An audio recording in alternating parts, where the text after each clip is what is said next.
1.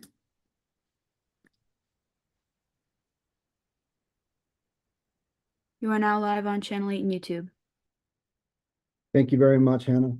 Good evening. Time now is 6:30 p.m. I'm Chairman Mike Curry, and I call this Select Board Business Meeting to order on this 26th day of February 2025. Please stand and join me for the Pledge of Allegiance.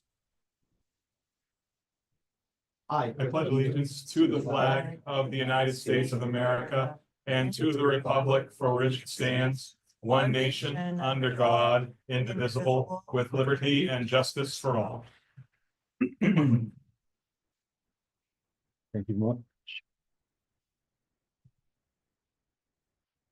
I'd like to remind everyone that today's meeting is being broadcast live on TCTV Cable Station 8 and our YouTube web platform. For those who wish to revisit any part of our proceedings, the recording will also be available on our YouTube channel. Additionally, if any audience members are recording this meeting or plan to do so, please notify us prior to starting. Good to see everyone tonight. Terry, Matt, Tim, and Jeff. Good to see you, and everyone else out in the audience. Good seeing you too.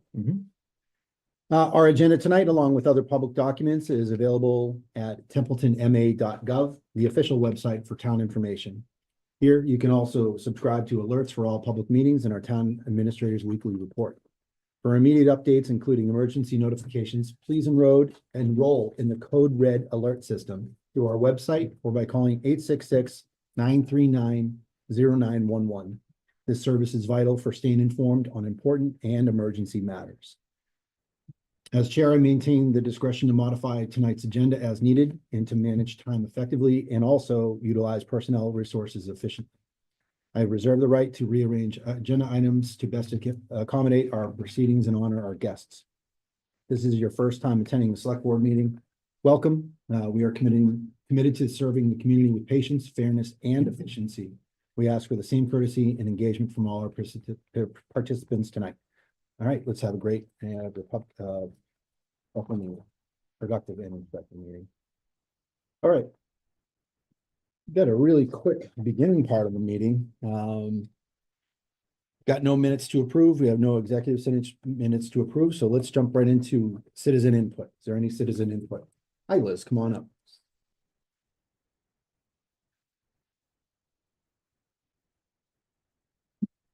Thank you, Liz Toth, Gray Road. So a couple of things. First, the posted agenda doesn't match this. There's an item missing. On what was handed to you? Yes. Yeah. Yeah. Mm-hmm. There's a discrepancy. And I realize. I printed one as well. Yep. Yeah. Okay. So that's a problem. Okay. Second thing is, Mike, there's no easy way to put this. Months ago, I asked for a hearing. Now, I realize that Mr. Rivard is very nicely taking care of my concerns, but I specifically asked for a hearing. I did not get one. And yet, the gentleman back here got one. I feel that is just discriminatory in nature. And I put that directly to you, Mike, because you control the agenda. Yep. Okay. I would like an explanation why I don't rate a hearing when I ask for one. As a taxpayer, when a member or members of your staff fail to follow a bylaw, right? And it didn't get followed, but there was no hearing. But somebody else brings up a thing going, hey, I've got a problem. They're granted a hearing. It's discriminatory in nature, as far as I'm concerned. Okay.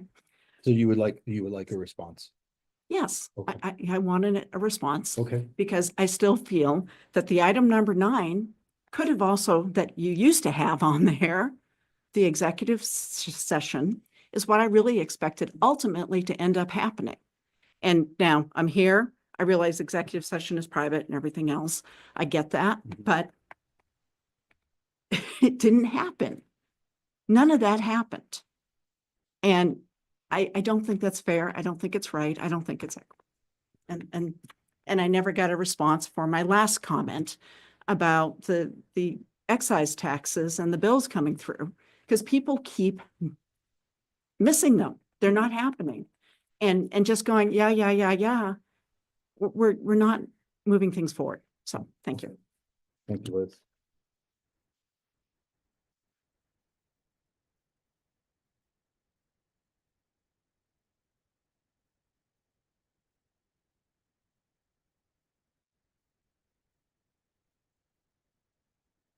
Any other public comment? Hearing none, we're going to move on to administrator comments. Mr. LaMontagne, good evening. Thank you. I just want to, for my administrator comments, if we could just have a moment of silence for Marty Payne. He passed away, retired town employee, really good people, his son over at Baldwinville Garage. They're really good business owners. Of his brother's the deputy chief in the fire department. If I could just have a moment of silence for Absolutely. Marty Payne, I appreciate it. Thank you.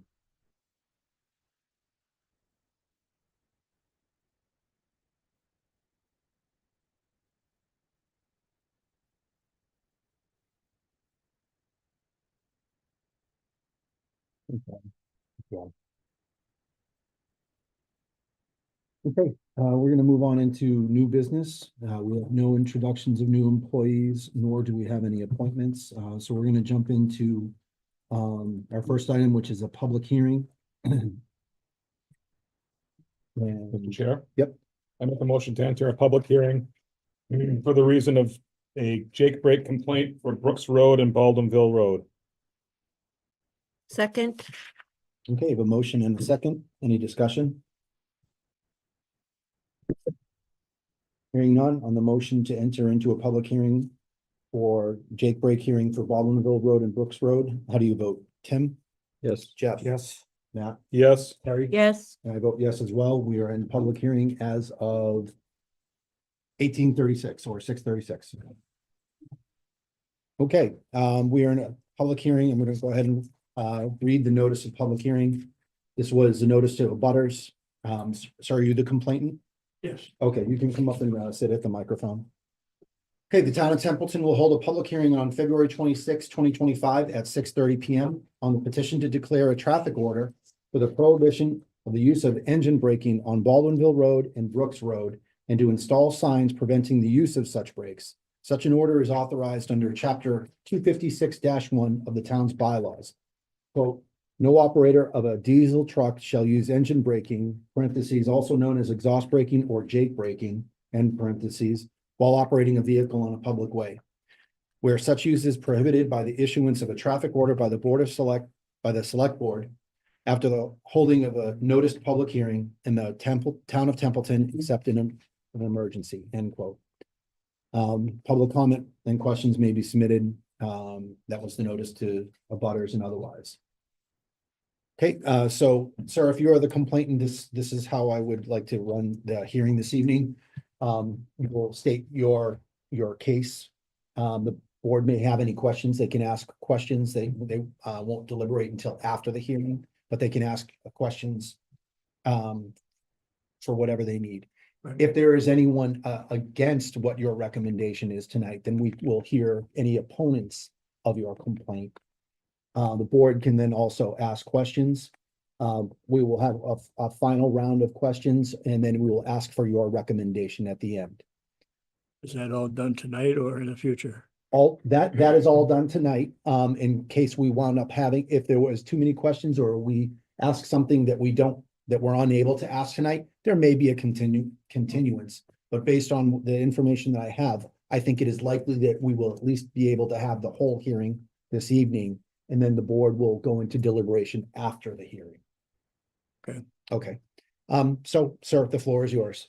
If you would state your name and address, and then what your complaint is. My name is William Graham. I live at 510 Baldwinville Road.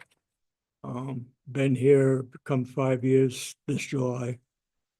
I like the neighborhood a lot.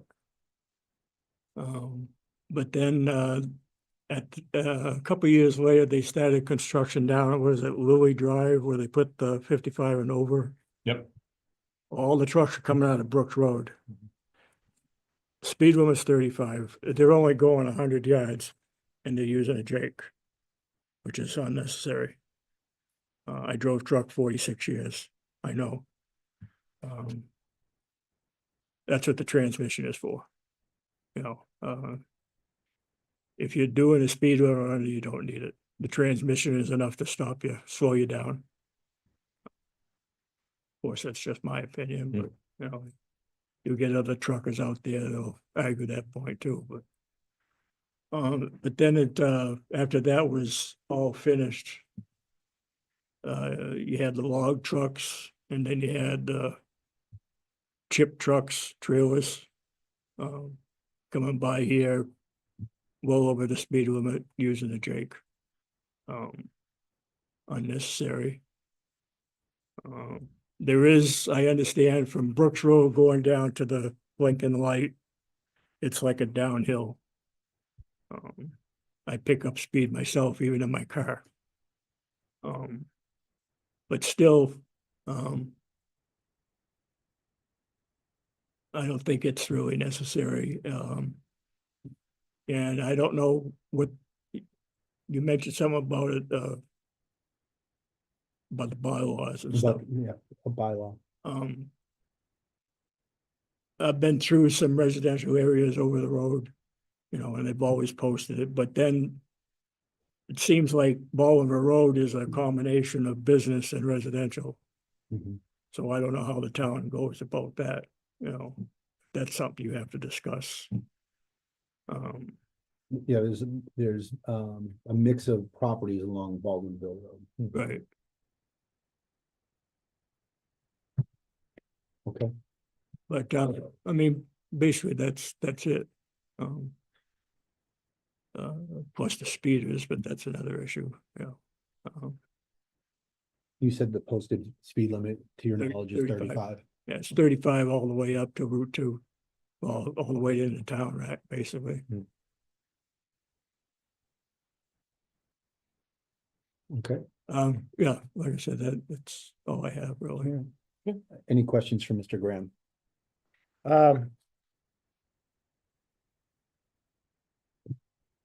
So is it the truck traffic on all of Baldwinville Road or just, Well, I don't know what happens past the school going toward Route 2. All I know is from Brooks Road going down, from Brooks Road to going two toward oh the two? blinking light. That's all I know. I don't know if anybody's complained up in that area by the restaurant. I don't know. I couldn't tell you. I don't know. I'm more concerned in my neighborhood. Is this just during the week or 7 days a week or It's basically during the week.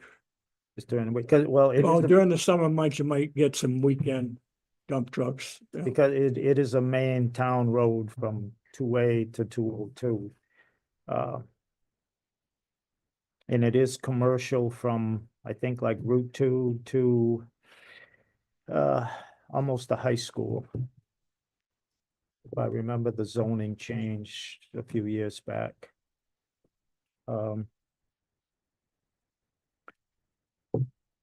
Yeah, I know there was complaint about truck noise, not engine braking, just truck noise all hours of the day on Brooks Road.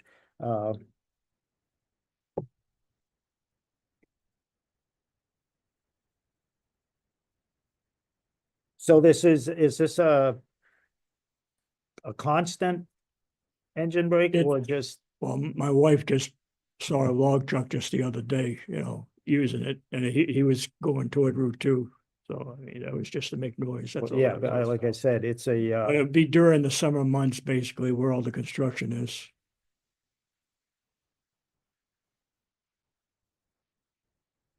because that Approximately. is a main town road from 202 to Route 2 and to 2A. I mean, it's, You mentioned the housing projects on Lily Ave or Lily Street. Lily There was Drive, I over think. 55 housing that just went Yeah. in there. Would you say that diesel trucks that you hear the Jake braking from did it increase with the construction? Or Well, is it was this, I guess constant. my question is this, do you feel like this is temporary Or do you believe this is a permanent problem of Jake breaking in that vicinity? Well, of- as far as construction trucks, the construction is over, so I'm not Right. too concerned about the construction trucks. But it's other trucks also, Okay, the log trucks and the chip trucks, wood chip trucks.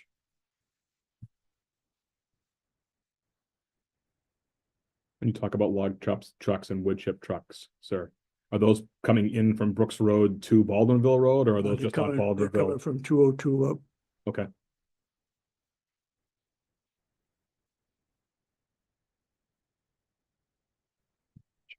Normal business hours or early in the morning? Is there a specific pattern? Normal business hours. Yeah. It's not before 8 o'clock. I think the state has a law about that. Either 7 or 8 o'clock, I'm not sure which. As far as construction, but get the zoning, but I'm not even sure it's. So this is preemptive for the summer, or has it been going on this winter as well? it still goes on during the winter Still months. goes on during the winter months? But not as far as construction goes, no. Okay. It would be the other trucks. Okay, any other questions from Mr. Graham? But what is, maybe Jeff, so what is the Jake breaking exactly? When is it necessary? When isn't it necessary? Like he's, you know what I mean? You'd want to like handle that kind of question. It's loud, outside- I know it's Outside of the loud. hearing, yeah, Deliberation. yeah, so we can, when we're in deliberation, we can ask Okay. that question. Mhm. Put a pin now. Basically, this is evidence Evidentiary. gathering, yep. Okay, One Um, more question, Mr. yeah, Chairman. of course. Any neighbors? Any of your neighbors feel the same I way? haven't talked to any of them. Mr. Graham, did you file anything in writing? Yes, I did. Okay, so there is a written complaint With Ms. Young. with Ms. Young, okay. ATA. Holly, we don't have, we have the notice of public hearing, but we don't actually have the written complaint. I can actually, I'll forward it to you right now via email. It was a very minimal written complaint. It was more verbal. Okay. So that's why I didn't really include it, but I'll forward that to you right now so you can see that. Okay. Regulated area. All right, we're just looking up the zoning. Trying to look at the zoning, we're trying to find it, but I'm not sure if that, yeah. yeah.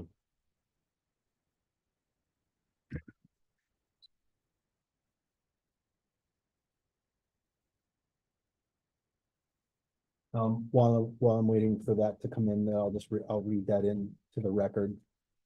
Are there any other questions for him right now? Is anyone opposed? We really haven't had a recommendation. I think what the logical recommendation is the reason why we're having the public hearing is to basically create the condition that the select board would then, issue signing and the issuance of a traffic order with or without signing or with signing. Hang on. Is anyone speaking out against? Yes. Oh, okay. Oh, sorry. Like to. Yep. Would you like to come up to the microphone? Oh, okay. So.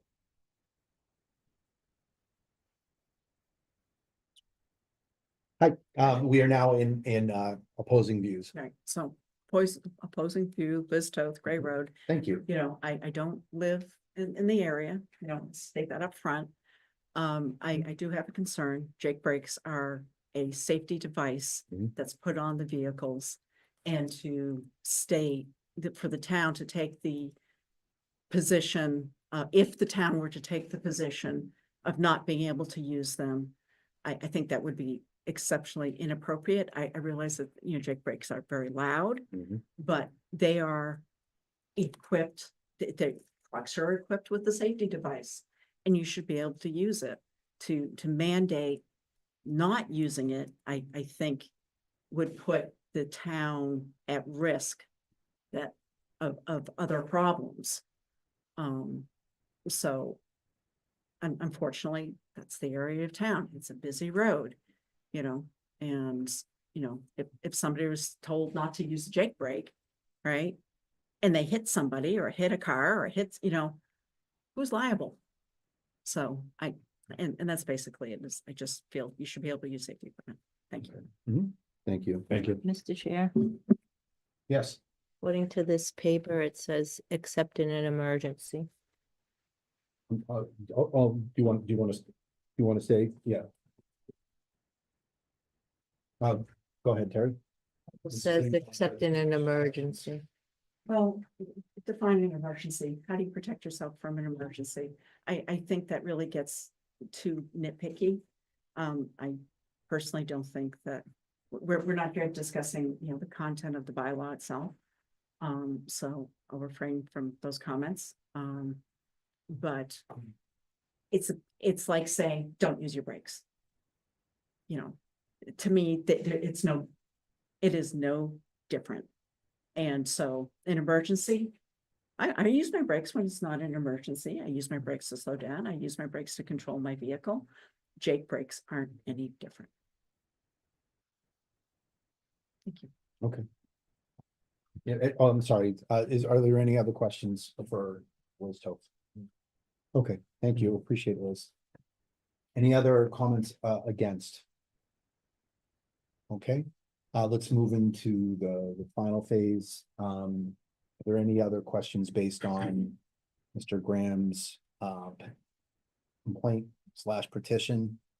Or at least I will say, the majority of his initial comment, thank you for the information you gave me today. This is with Polly Young. I would assume that when she says, thank you for the information you gave me today is about the bylaw. It was helpful. Holly, I'm reading the lower portion of the email. I don't want to take it out of context. I don't want to put words in your mouth. It says, this is Mr. Graham, back to you. Thank you for the information you gave me today. Was that concerning the bylaw? Yes, I gave him a copy of the bylaw and explained the process that we had to go through. Okay, thank you. He then requests that you bring up at your next meeting about the use of engine brakes at Baldwinville Road. It is obvious that the trucks are not considering the residents that live here. Your consideration is greatly appreciated. So that's the activation of chapter 256-1. Are there any other questions for either Mr. Graham or any other person that has offered evidence or testimony? Okay. Would you make your final recommendation, knowing based on so when we have a hearing, it's kind of like watching a court case. You have the plaintiff, you have a defendant, and otherwise. At the end of our hearing, we basically ask for the plaintiff's recommendation. What is the remedy to what the complaint is that you're bringing here? I recognize that the bylaw really says it, and you're basically asked, what it would seem to me is that you're bringing it to the select board with a complaint of Jake brake in the area of Brooks Road and Baldwinville Road in accordance with this bylaw. So what would your final recommendation of the board? What are you looking for the board to do? I'm looking for them to put up signs to stop it. Okay. To issue a traffic order and put up signs. Okay. All right. Any questions about that final recommendation? Okay. All right, I hear no further questions. Mr. Chair, Yes, I move to exit the public hearing regarding the Jake brake complaints for Brooks Road and Baldwinville Road. second. I have a motion and a second. Any discussion? Hearing none on the motion to come out of public hearing, how do you vote? Tim? Yes. Jeff? Yes. Matt? Yes. Yes, Terry? And I vote yes as well. We are now out of public hearing at 6:54 PM. All right.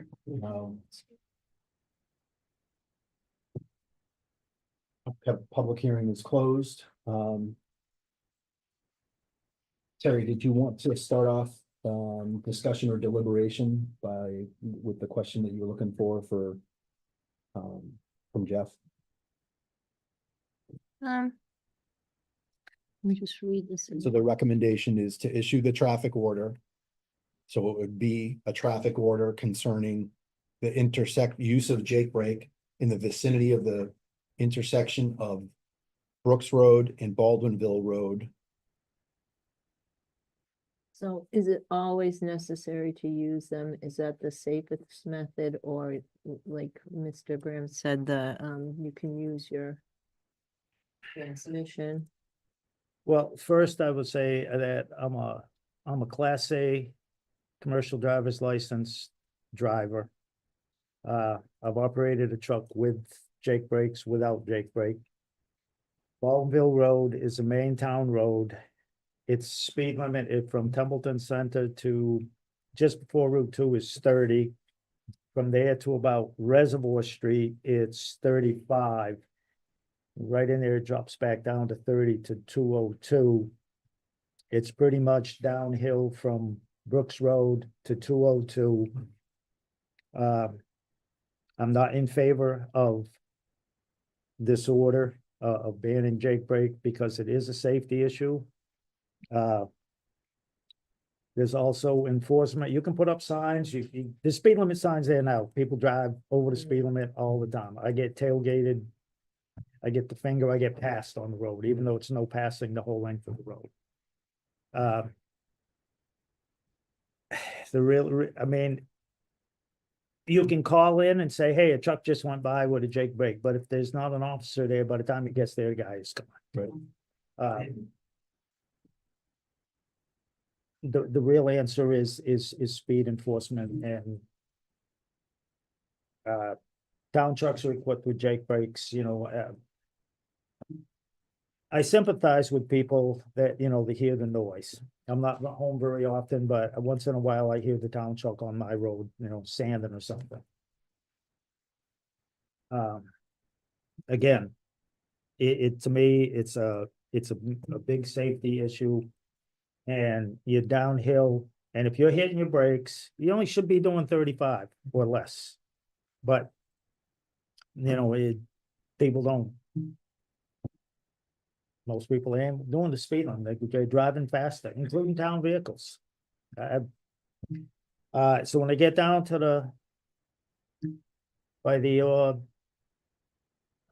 School Street and the housing authority there, where you're on that downhill just before you get to 202, you've been hitting your brakes all that time.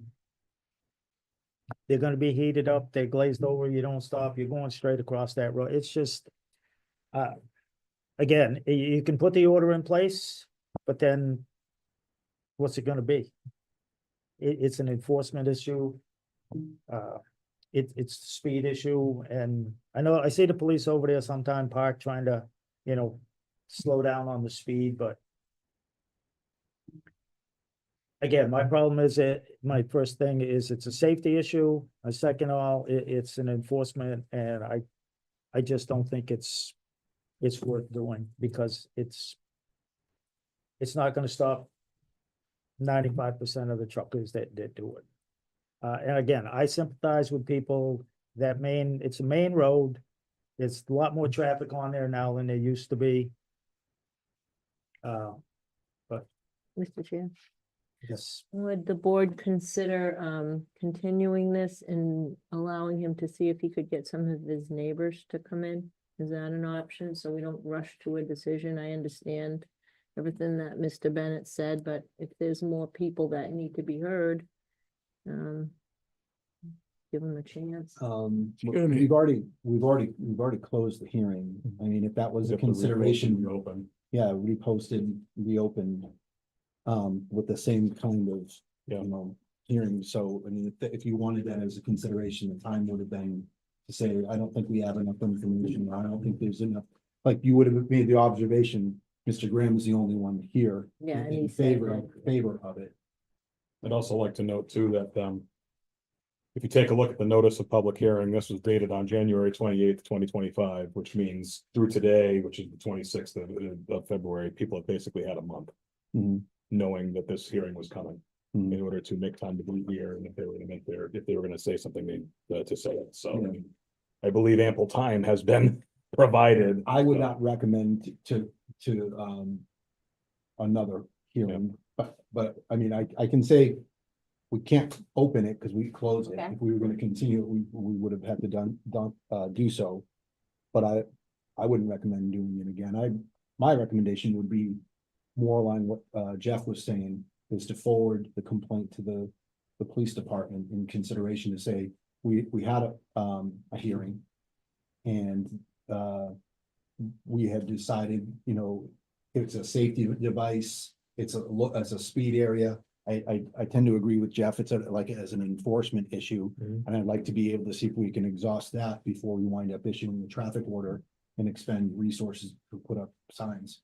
I would also like to make note, the next section of the same piece of the town bylaws is the enforcement piece. Section 256(2), violations and penalties. Assuming that the police are in the right place in the right time in order to be able to enforce this. Whoever violates this bylaw shall be punished by a fine of $100 for the first offense and $300 for the second and subsequent offenses. The owner of the vehicle may be cited in lieu of the operator. And that also appears, I think it's under the general enforcement as well, not only for that as well. Mr. Chair, Yes. I just wanted to comment that I had sent that complaint and spoken to Chief Bennett about it, and he does not agree that there's been overuse in that area. Okay.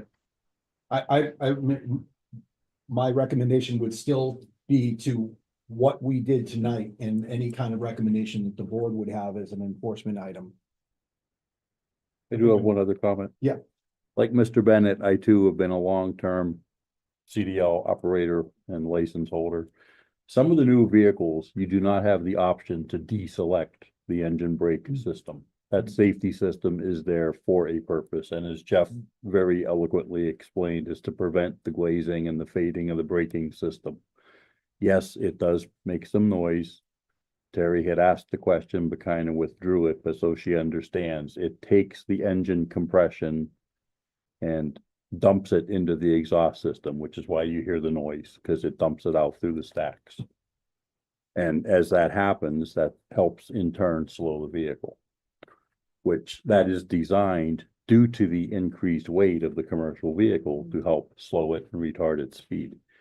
This would be, in my mind, the same as asking somebody disable the anti-lock braking system on your car. Again, it's a design system. Some of the newer trucks, you can't turn it off. You know, years ago, we were taught, don't use it this time of the year in the winter on the icing conditions. Well, the technology has advanced. Now it is intended to be used, and the manufacturers put it there for a purpose. You know, I would not personally be in favor of supporting this to say, let's come up with an enforcement action or post it. But that's just my 2 cents, and I'm just one vote. Thanks, Tim. Yep. You know, and I do, I sympathize with residents who hear that because. Absolutely. On the few occasions where I happen to be home at night, it's not very often when the town is like sanding, that's usually when I hear it. They go by in my road, they really shouldn't be going at fast enough to use it, but I hear it. And like I said, I do sympathize, but I'm looking at the bigger safety issue. And when you're using your brakes, you lose your steer. Your steer wheels aren't turning, they're locked up. That's my. See, that's the issue right there.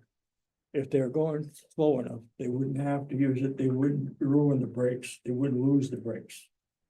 But So again, speed is the issue. you. I know you can't have a Can't cop slow, on can't every slow them corner. down, right, and you can't slow them down, unless, you know, they're out there.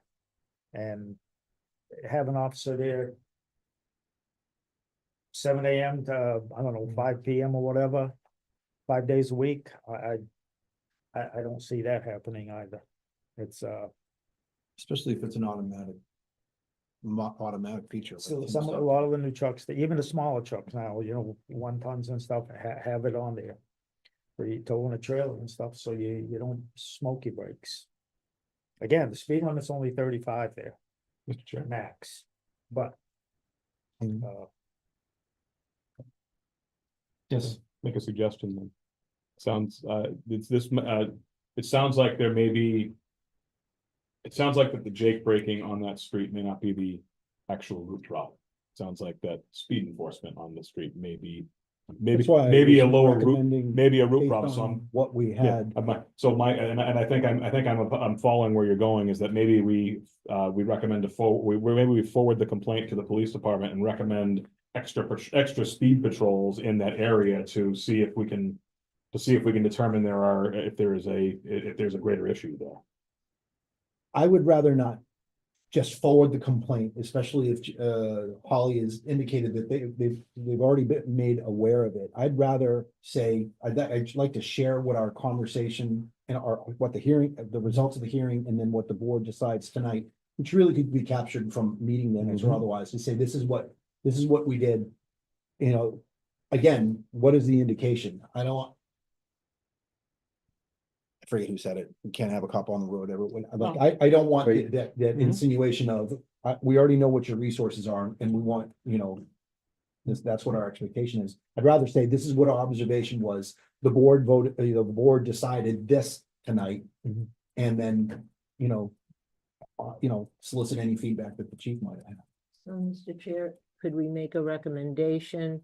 If there's a pattern, it be reported, or have them out there, like, could you put a cruiser out at least one time a day? It doesn't have to be the same time every day, unless there's a pattern that has developed. Or, you know what I mean, but just a little extra a day. I'll let the board answer too. If you're asking me, I wouldn't offer that as the mitigation thing. I would rather just say, this is what we discussed tonight. Here are the observations that we had from it. And he's the expert on how many officers he has. But he may make the assessment to say, I want to put a cruiser there and see if I can see how often this is occurring. I don't want to tell him how to do his job. Speeding and. That's how I would answer your question. Anything else from the board? So basically just to forward tonight's discussion to the chief of police and say. Take a look at this, and if you feel you need to make any sort of adjustments, and This was the results of the hearing. this is the results, do with it as you wish, basically. Yep. Do it So, in your expert opinion. so is the results of the board, the recommendation was to issue a traffic order. What is the recommendation of the board, to issue their traffic order or to not exercise the bylaw? It sounds like the board is saying that they do not want to exercise the bylaw and post signs and issue a traffic order. Is that correct? Do I have that correct? Yes. Okay. I have one. You need a motion? That would help. Mr. Chair, Yes. I move to not, like, with regards to the Jake Brake complaint on Brooks Road and Baldwinville Road, I move to not take action with regards to chapter 256, or to section 256(1) of the bylaws at this time. Second. I have a motion and a second. Any discussion? Would Right. it have to include is it two different motions to forward to the chief of police?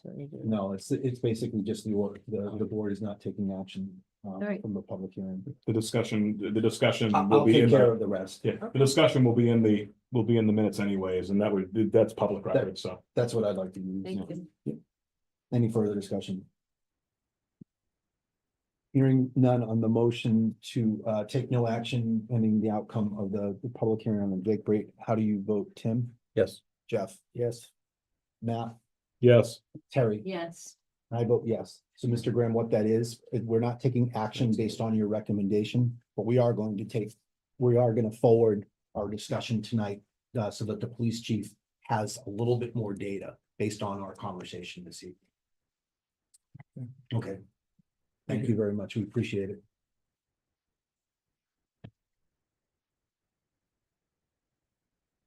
I'll make sure to do that. And I'll do that after I get minutes. So I can review the efficiency of using that. Yep.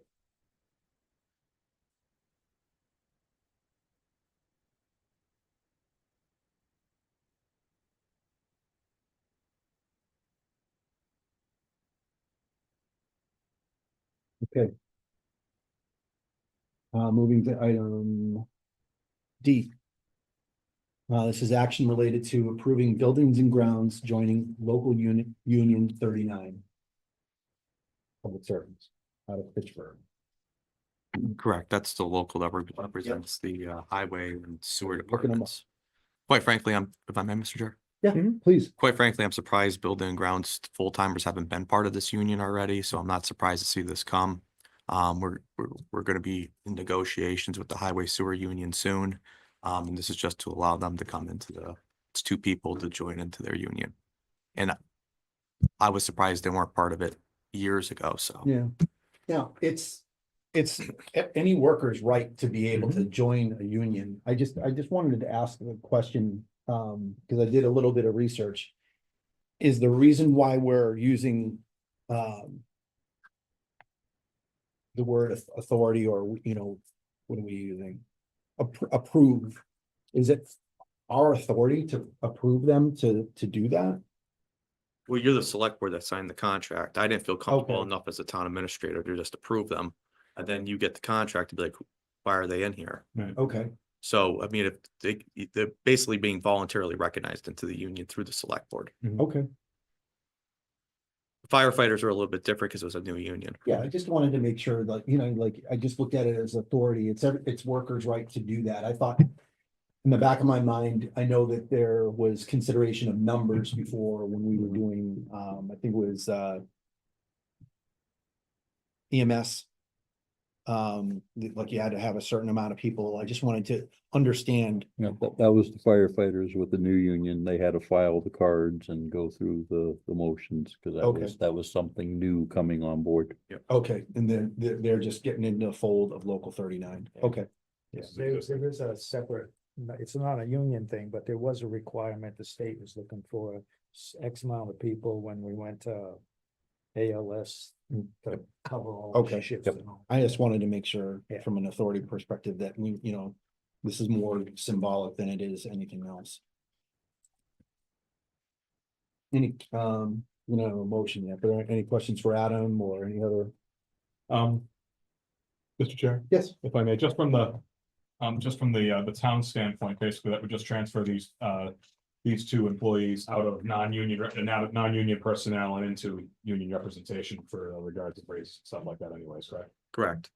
And there was really their main reason were that there were certain provisions within the contract that they found advantageous as opposed to policy. They both had a discussion with me and I said, I can't make exceptions to policy. Right. But you could look at, and I could talk with the select board about adding you into the union through Local 39, and I even said to them, quite frankly, I was surprised you weren't in the union to begin with, because you work so closely with the highway department, so. So that answers your question. Yeah, basically it doesn't.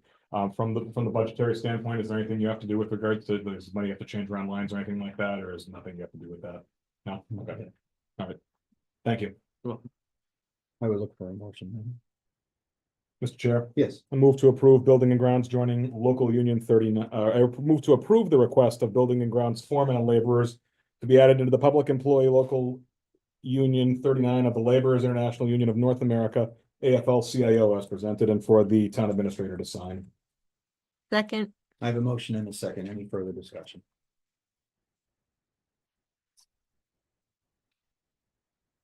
Hearing none. On the motion to approve the request of Buildings and Grounds to enter into the Public Employees Local 39 for the town administrator to sign, how do you vote? Tim? Yes. Jeff? Yes. Matt? Yes. Terry? yes. And I vote yes as well.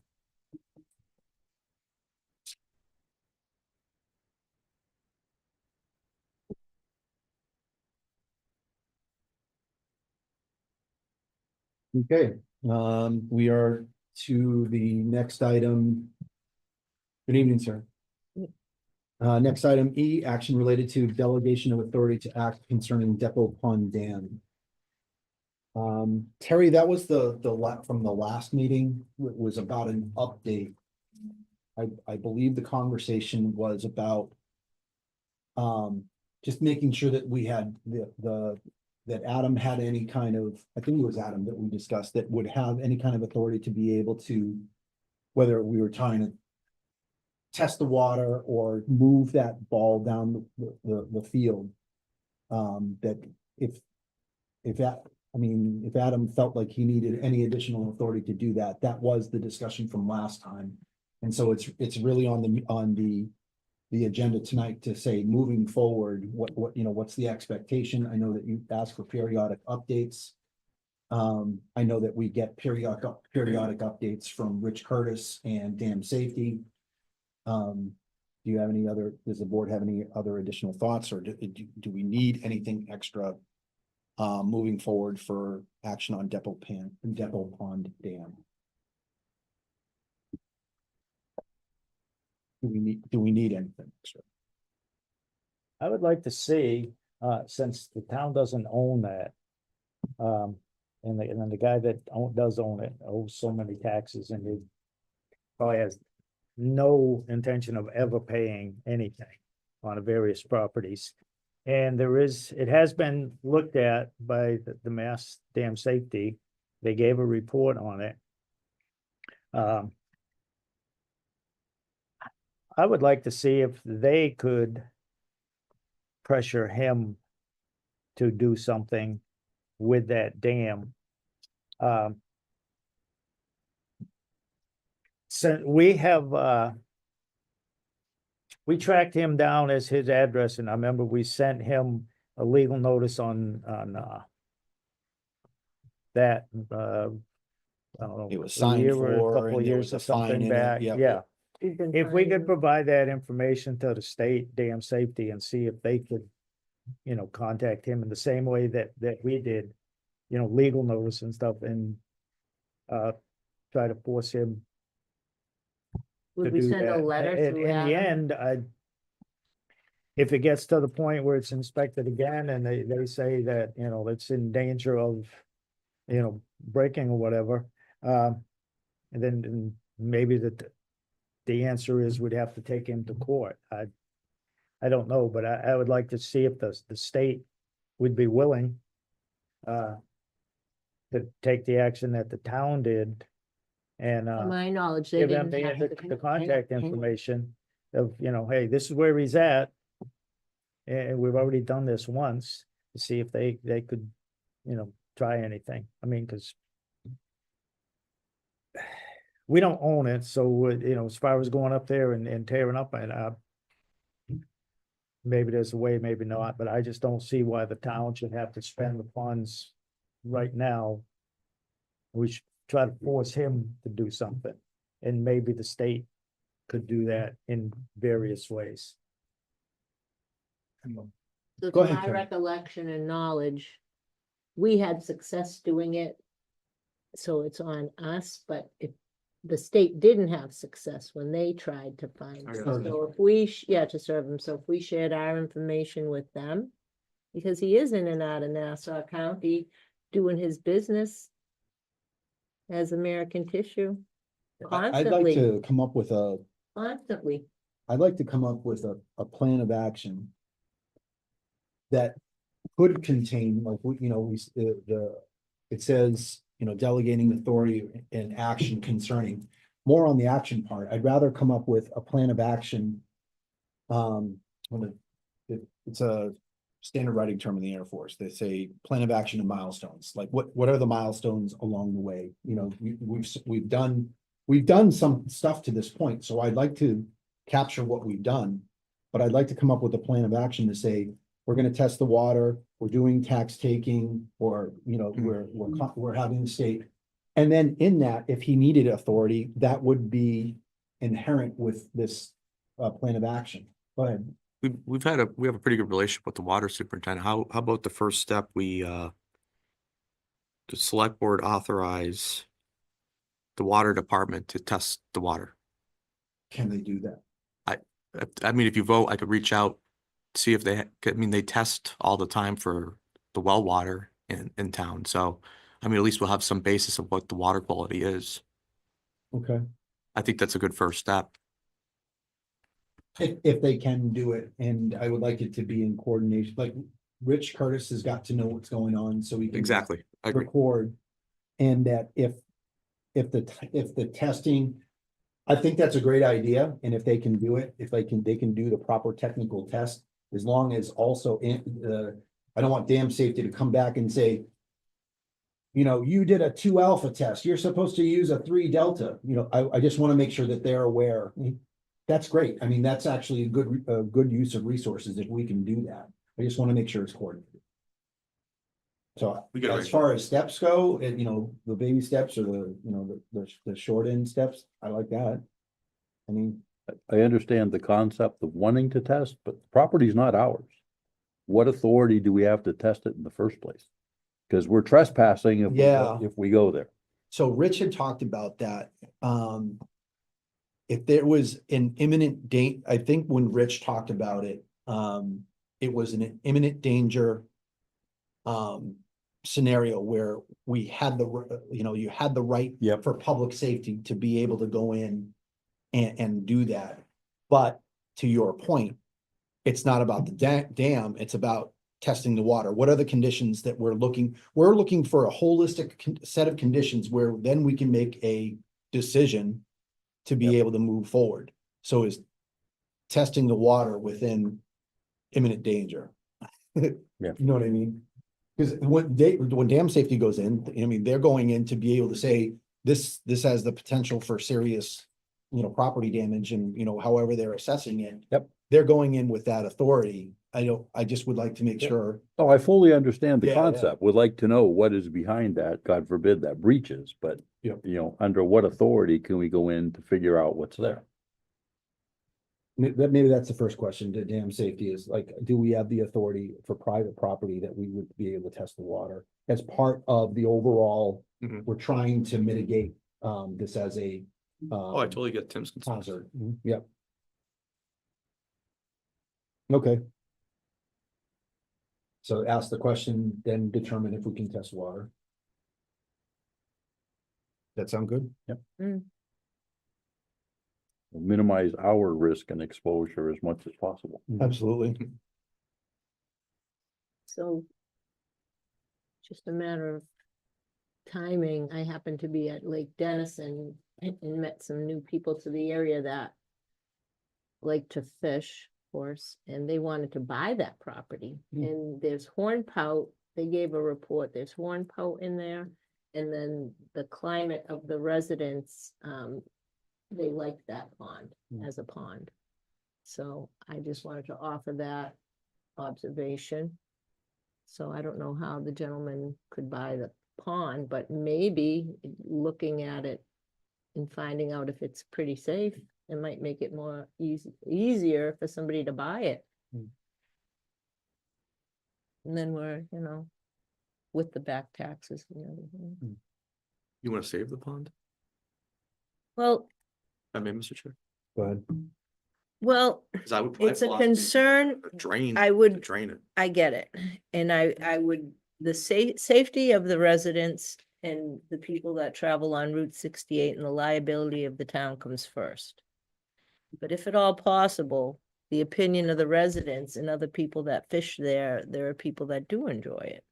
So we should be balancing that out with our decision that if it's, you know. Right, it's still like to Tim's point, it's still private property, so with the authority that the Office of Dam Safety would envelop around it, basically say, here's what you can do.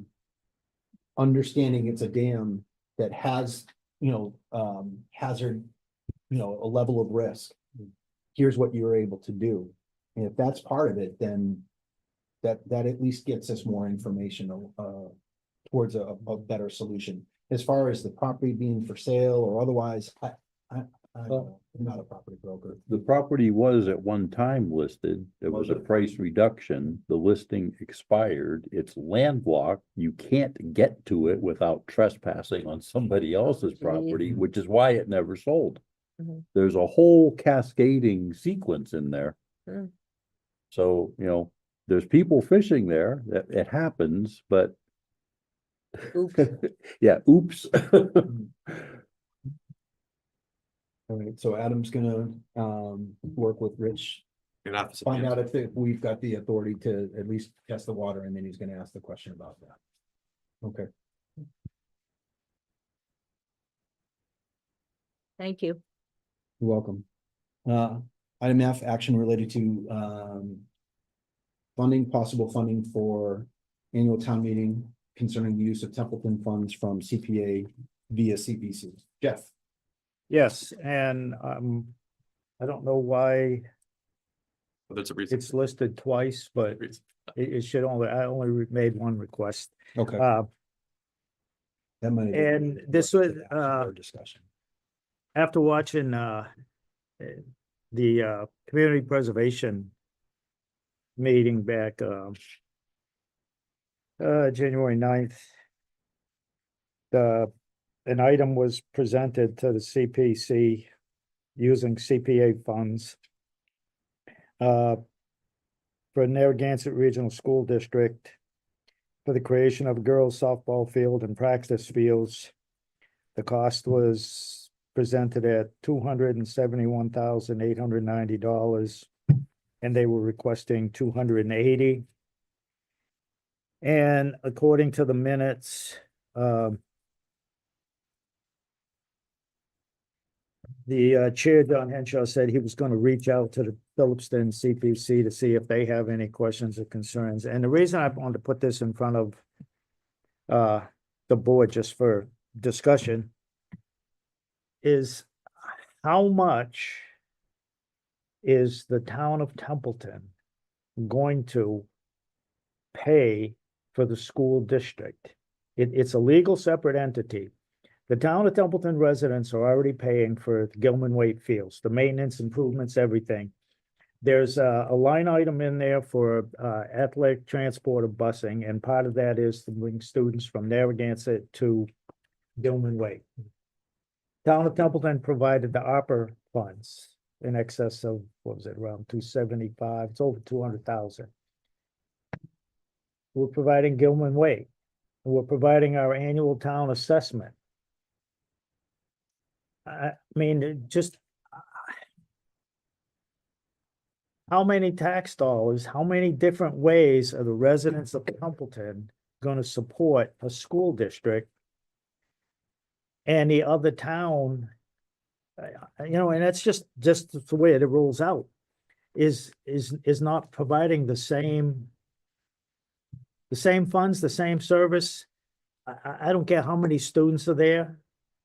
You all get, everybody gets equal access to all of the facilities, all of the things that the school district offers. It doesn't matter if you have 1,000 students or 100 students, you get to use everything.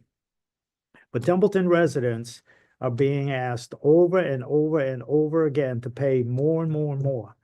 And at what point do we have to stop and question this? Why? So, Mr. Chair, and I think there's a request for an article for town meeting. I know the funding of CPC, like their unrestricted, their recreation, their open space things have to go in front of town meeting by law. But a funding article for another project, I would have to check on that, but again, I just wanted this for the board to consider this and for people to be aware of.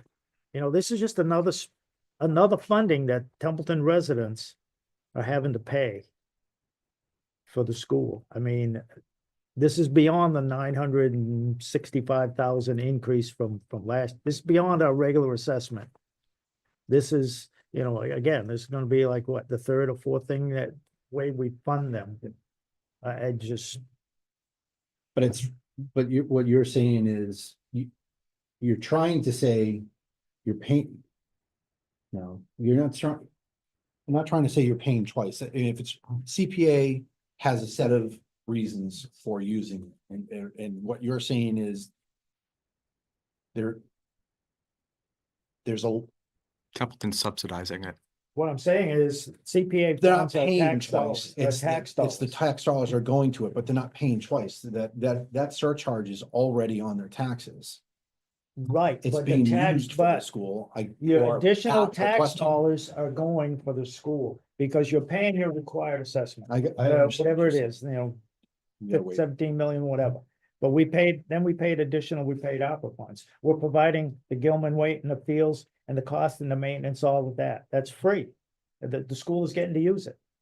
And now, plus they went to capital for stuff at the elementary school based off of the agreement that we may or may not have for a couple other set of reasons. Okay, Mr. Chairman, Yes. it was listed on there as action discussion. Because the board could discuss this. It's certainly, the split between 80-20, and if Phillipston doesn't want to pay 20%, my philosophy is, well, Templeton shouldn't pay 80%. Either both member towns are supportive or they're not. It's pretty simple. And I think I put it on as action because the select board could send this to the working group, or I could just do it myself. These are discussions that are serious discussions because Templeton is flipping the bill. And these are serious concerns. Templeton taxpayer is flipping these bills. I think it's because we've been asking all the wrong questions. Why hasn't Phillipston communicated with us? Well, Phillips, Maybe when we start asking the right questions, obviously, they want to be part of a working group. they are. All of a sudden, they're communicating with us. So we're asking the right questions, and now they're they're coming on board. Silence is golden, but now they're not silent because we're asking to be part of a working group, and it's working. Well, at least they're to the table, but As opposed to, we're not signing, we're not talking, we're not answering, we're doing nothing. Get the message? Wrong question, right? They didn't sign in 2022. They barely. Yeah, we gotta stay on top of Yeah. that. So we're asking, I'm just saying, Yeah, let's stay on topic. let's roll. well, Jeff's bringing up the Templeton taxpayers, and I think he has a good point. Yeah, me too. Yeah, and it's generic the way that we listed it, and it's, I just want to make sure that we're staying within the vein of the fact that it's CPA for use from a warrant article. Right. And I just, people sometimes I think get town meeting, they think that CPA is just, falls out of the sky. Those are tax dollars. Right. Additional tax dollars, just say if the school assessment to Templeton would be $10 million. Okay, then you have the 275 ARPA. It was up there. Then you have what the cost of Gilman Weight providing all of that service.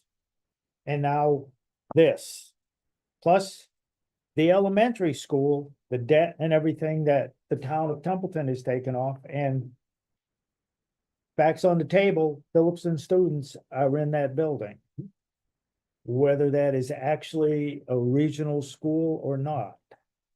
Because whether the 2004 regional agreement never was signed off on by DESI.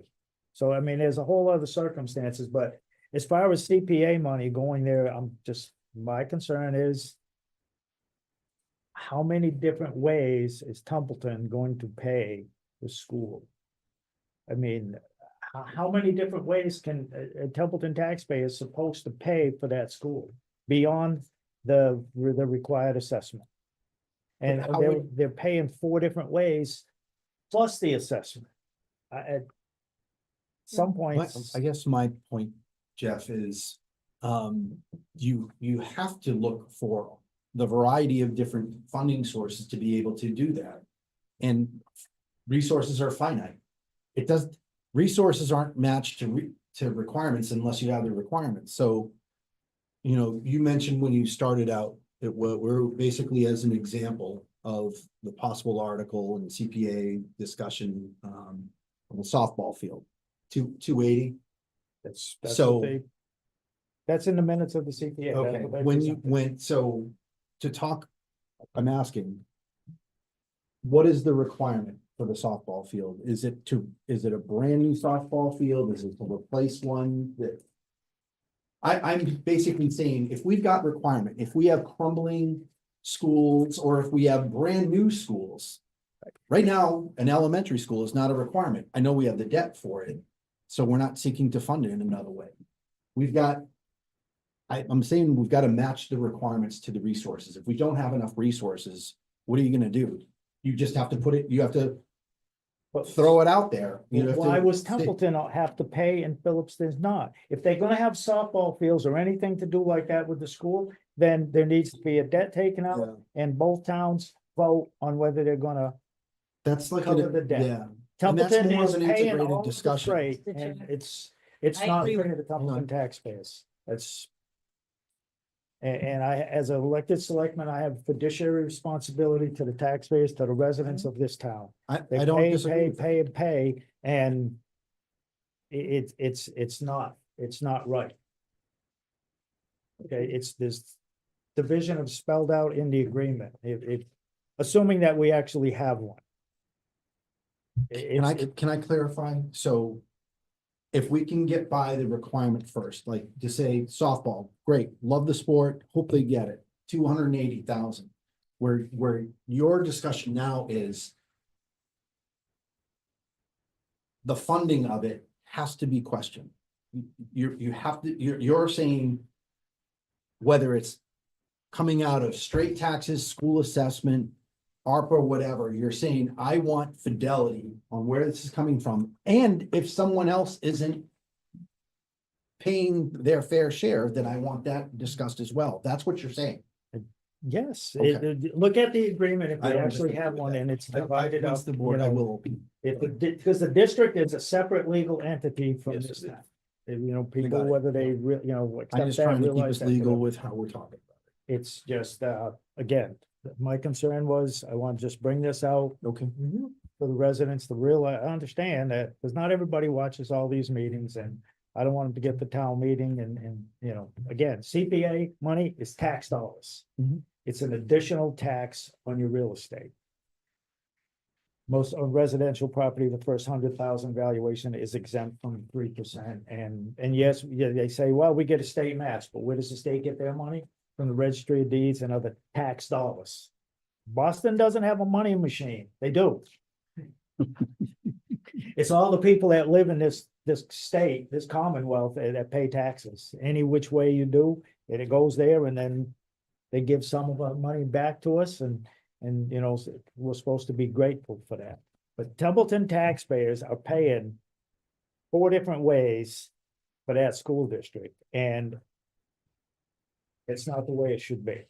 This one town should not be It's not right. supporting that district, by themselves. Terry, I think you were next. Thank you, sir. So again, I would reiterate why. And I agree with Mr. Bennett, and I also agree with Adam that maybe it should be brought up to the working group to find out why and to have that conversation. Tim has voiced that as well, and Tim would like to make sure that we're moving that ball down the field, using that metaphor way too much tonight. Yes. Tim has already asked for that meeting so the select board can address that as well, and we Yes. are working. Yep. So Tim and I are working on that as well. Adam, did I hear, I didn't see you, I thought I heard you trying to. No, I was just agreeing with Jeff If the- and Terry.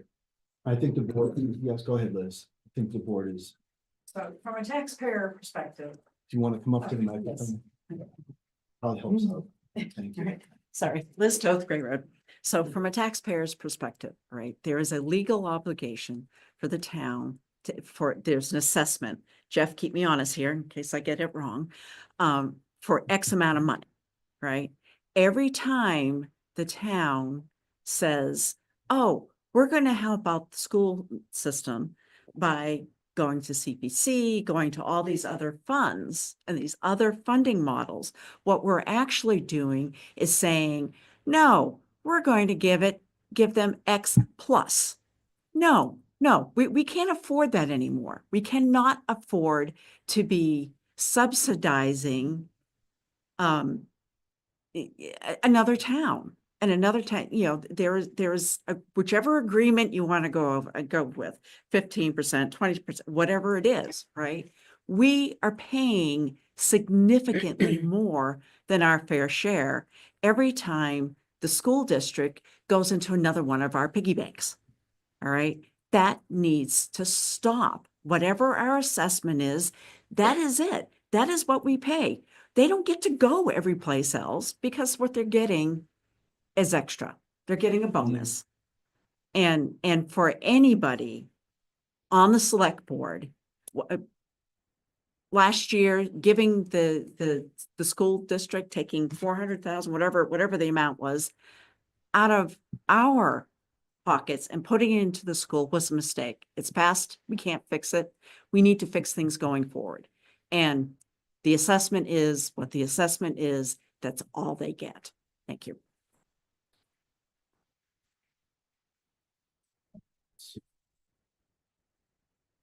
Were you at the CPC meeting or No, you what? Okay. I watched it and then I went and got the minutes from that meeting. Okay. So it's just, like I said, this is one of the most watched meetings. And people should be aware of this. And this, like I said, as an elected selectman, I have a responsibility to the residents of Templeton.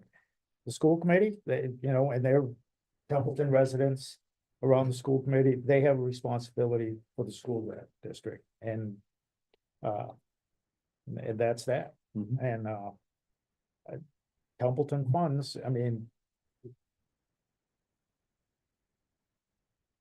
Templeton residents, they're just paying so many different ways, and it's not right, and it shouldn't be that way. Couple takeaways out of that in terms of sources of funding and use of it. So, I think we'll continue the discussion as we go forward, but thank you. That was a good discussion. Anything else before we move on? Jeff, you've got the next one as well. Discussion related to policy consideration for monthly BDA posted to the town website.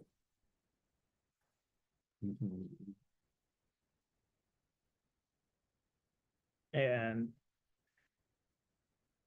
I printed out a little, this is currently on the town website. Now, there's one for everybody and one for the town administrator. If you go on the town website, click on departments and go to the accountants page, you will see this. It's under financial transparency. This page will have each fiscal year's budget versus actual, beginning with fiscal year 21, so that the town's residents can see each account, how much was in it to start each fiscal year, the ending balance. These budget versus actual reports have been included in the finance team's quarterly reports since 2017 and can be found by clicking here, and here is a link on the website, excuse me. Scrolling down to finance team quarterly reports to find the one you are looking for. They are a bit more difficult to read within the finance report as they are flipped. For ease of viewing, we will put them here. And it says budget versus actual fiscal 2021. If you click on that, it's a link and it'll bring up that report. Again, this is one of those things that was started and we don't, wasn't followed up on for whatever reason.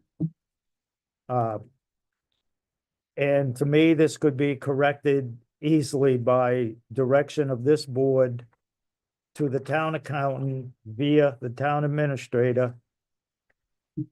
Go on this link, your page, click on it, see that report, and I've looked at several towns that they do. Hubbardston is one of them. Bucksboro, Westboro does it. They put their monthly BVAs on it. So if residents, again, this would be you could put this on the front page of the town's website. Because as it states, you go look at the quarterly reports, they're kind of hard to find and they're kind of hard to read because of the way they're set up. But again, this is on the website and it says we're going to do this. But there's one there and that's it. So I think, again, service to the residents, and it's already on the website. If we say we're going to do something, we should just do it and follow through. I don't know why it broke but I was looking through the website and I come across this and I said, I requested an agenda item because we're going to do it. We should do it. Thank you. If I may. So I did have a conversation with our town accountant. She will be starting to do this with the next month's report. She just needs to learn how to utilize the webpage. I'm gonna task Holly to coordinate with her, and she has no problem starting to post these up monthly. Because I did have that conversation with her, and should we not continue with it, then I would say policy would be fine. But I believe our accountant, I have faith in her, and she'll continue starting with the month period coming up to be posted on the webpage. She's been really good about, any questions you send her about when she sends out the reports, but again, this was, to me, it was just it's on the website and it wasn't followed up on it happens. And I just would like to follow up on this, and do what it says we're gonna do. Well, we got a rock star accountant now, so Yeah, I mean, the earlier ones has the BVA within it. It's the recent one, so thank you, Adam. Sure. It's just, Would we, through you, Mr. Chair, to the town administrator, can we also direct the accountant to post the back? Because we have like BVA for fiscal year 2021, I assume that's year end 21, we can get 22, 3, and 4, obviously, fairly quickly. I would have her start with when she gets the next BVA, get herself situated, Right. getting onto the webpage. Correct, I mean, fiscal a year. lot of the time was spent with the IRS portal, so Yeah. we were able to get that voided. So I'll have her start working on getting this. 223 and 20, I mean, well, yeah. You mean just for the full quarterlies year? are in there, right, but, But they have the BVA. okay. All of these have the BVA in it. So I think it's a matter of just catching up with We where have the we're at. fourth quarter one for each of the years, and Well, we're continuing having a monthly posted. Okay. the other thing, can I ask too, is as part of this, can we have Holly take a look at actually the webpage itself and just go through a quick check on administrative. There was a misspelling, if there's a misspelling in the first sentence that I noticed, so just go. Yeah, I through saw and that check all too. Stuff, please. They left off the E between the G Yeah. and the T. Please go through that stuff and clean that up while we're there. We're gonna go in and do it. Let's do it once and right. I noticed that too. Thank you. You're welcome. Jeff, any final thoughts? no, as Just long want- as, like I I said, just want the person if who brought it Melanie's up to be willing able to, are gonna do it, it's just a matter of her catching up and getting it going, and then they'll be there. The more available financial information that the residents can easily find, if they so desire, it's all the better for them. Bless you. Thank you. Thank you, Jeff. Yes, Just one final note to the recording secretary to make sure that that's listed as in the documents that were distributed at the meeting, please. Oh, yeah. example of financial. Chelsea, my bad. Thank you. From Whitehage. Okay, next item I, discussion related to rotation of town financial audit vendors and request for state audit. Mr. Toth. Yeah, we spoke to this the last meeting, and as I stated before, it's kind of a best practice. We've had Roselli and Associates for quite some time, and I know their contract is coming up for renewal in May of this year. So it's time to start looking and dusting off and figuring out where we're going next. At the same time, looking at some of the things that have gone on this past year, I was also considering it's time to maybe get a good forensic audit. So the early part of the month, I reached out to the state auditor on early in the morning, Wednesday, February 5th. I did get a response back from Andrew Carden at the state auditor's office. And I'll distill down the email. I'll hand this in as to add to the meeting minutes. The process for requesting a municipal audit, according to Massachusetts general law, states the request must come following a majority vote by a board of selectmen or a school committee that is ratified by a special or annual town meeting, or in the case of a regional school district, following a 2/3 vote of the school district committee members. Or in a city following, we'll skip that because we're not a city. To the extent determined necessary by the state auditor, provided further, any expenses incurred for such audit shall be borne by the city, town, or regional school district. Here's where he and I are bantering back and forth. He hopes this is helpful. Of course, let me know if we have other questions. All the best, Andrew. And I responded back at perfect, as I stated earlier, this is fact finding, preliminary information gathering steps for the process. Thank you for the info. So following up what they're recommending, to get the state auditor, and it's a sequence, line up the dominoes. So the first part is to bring it to the board. Do we have a consensus? And this is why I requested this to be an action as we push this forward. If we are interested in getting the state auditor involved, we would have to make that a formal actionable item. And then we have to bring this forward. And this is a great time because the annual town meeting warrant is currently open, and then it needs to be brought forward to the floor for town meeting. Is the town meeting in favor of this? What I don't have yet is what would a cost be? Right. And I'm That's back my and own forth. question. I'm back and forth with Mr. Okay. Carden on this. So watch this space for further development. Okay, so you're, you would have an expectation that either next meeting or pretty soon. Yeah, I'm you want it hoping- back on as an action. I'm hoping he gets back to me fairly Okay. quickly because he responded back within a day. So just to clarify, Tim, if I may, Mr. Chair. So the step process from here, once we get an idea of what the cost may end up being. Yep. Is that this board would have to move to request the auditor, the state auditor's office come in for a forensic audit and to put it on the annual town meeting as a warrant item for the same. We would move forward with it, Yep. get the warrant item. Yep. Once it's approved, we request the state auditor in. So But I would like to have a dollar amount before we put it in Oh. front of town meeting. floor. Absolutely, yeah, because we have to, Yep. we need to be able to give that information, of course. But as I stated last meeting, I would distill it down. Okay, So- that makes sense, just that makes, I just wanted to like clarify the process and make sure that I understood where we were at. And we'll pass this over so Kelsey can include it in the meeting minutes. Jeff. When, and I understand your whole point, because I wouldn't wanna ask town meeting to approve something with, you know, Right. a blank check. Yeah, There's not a exactly. route to go, but, the schedule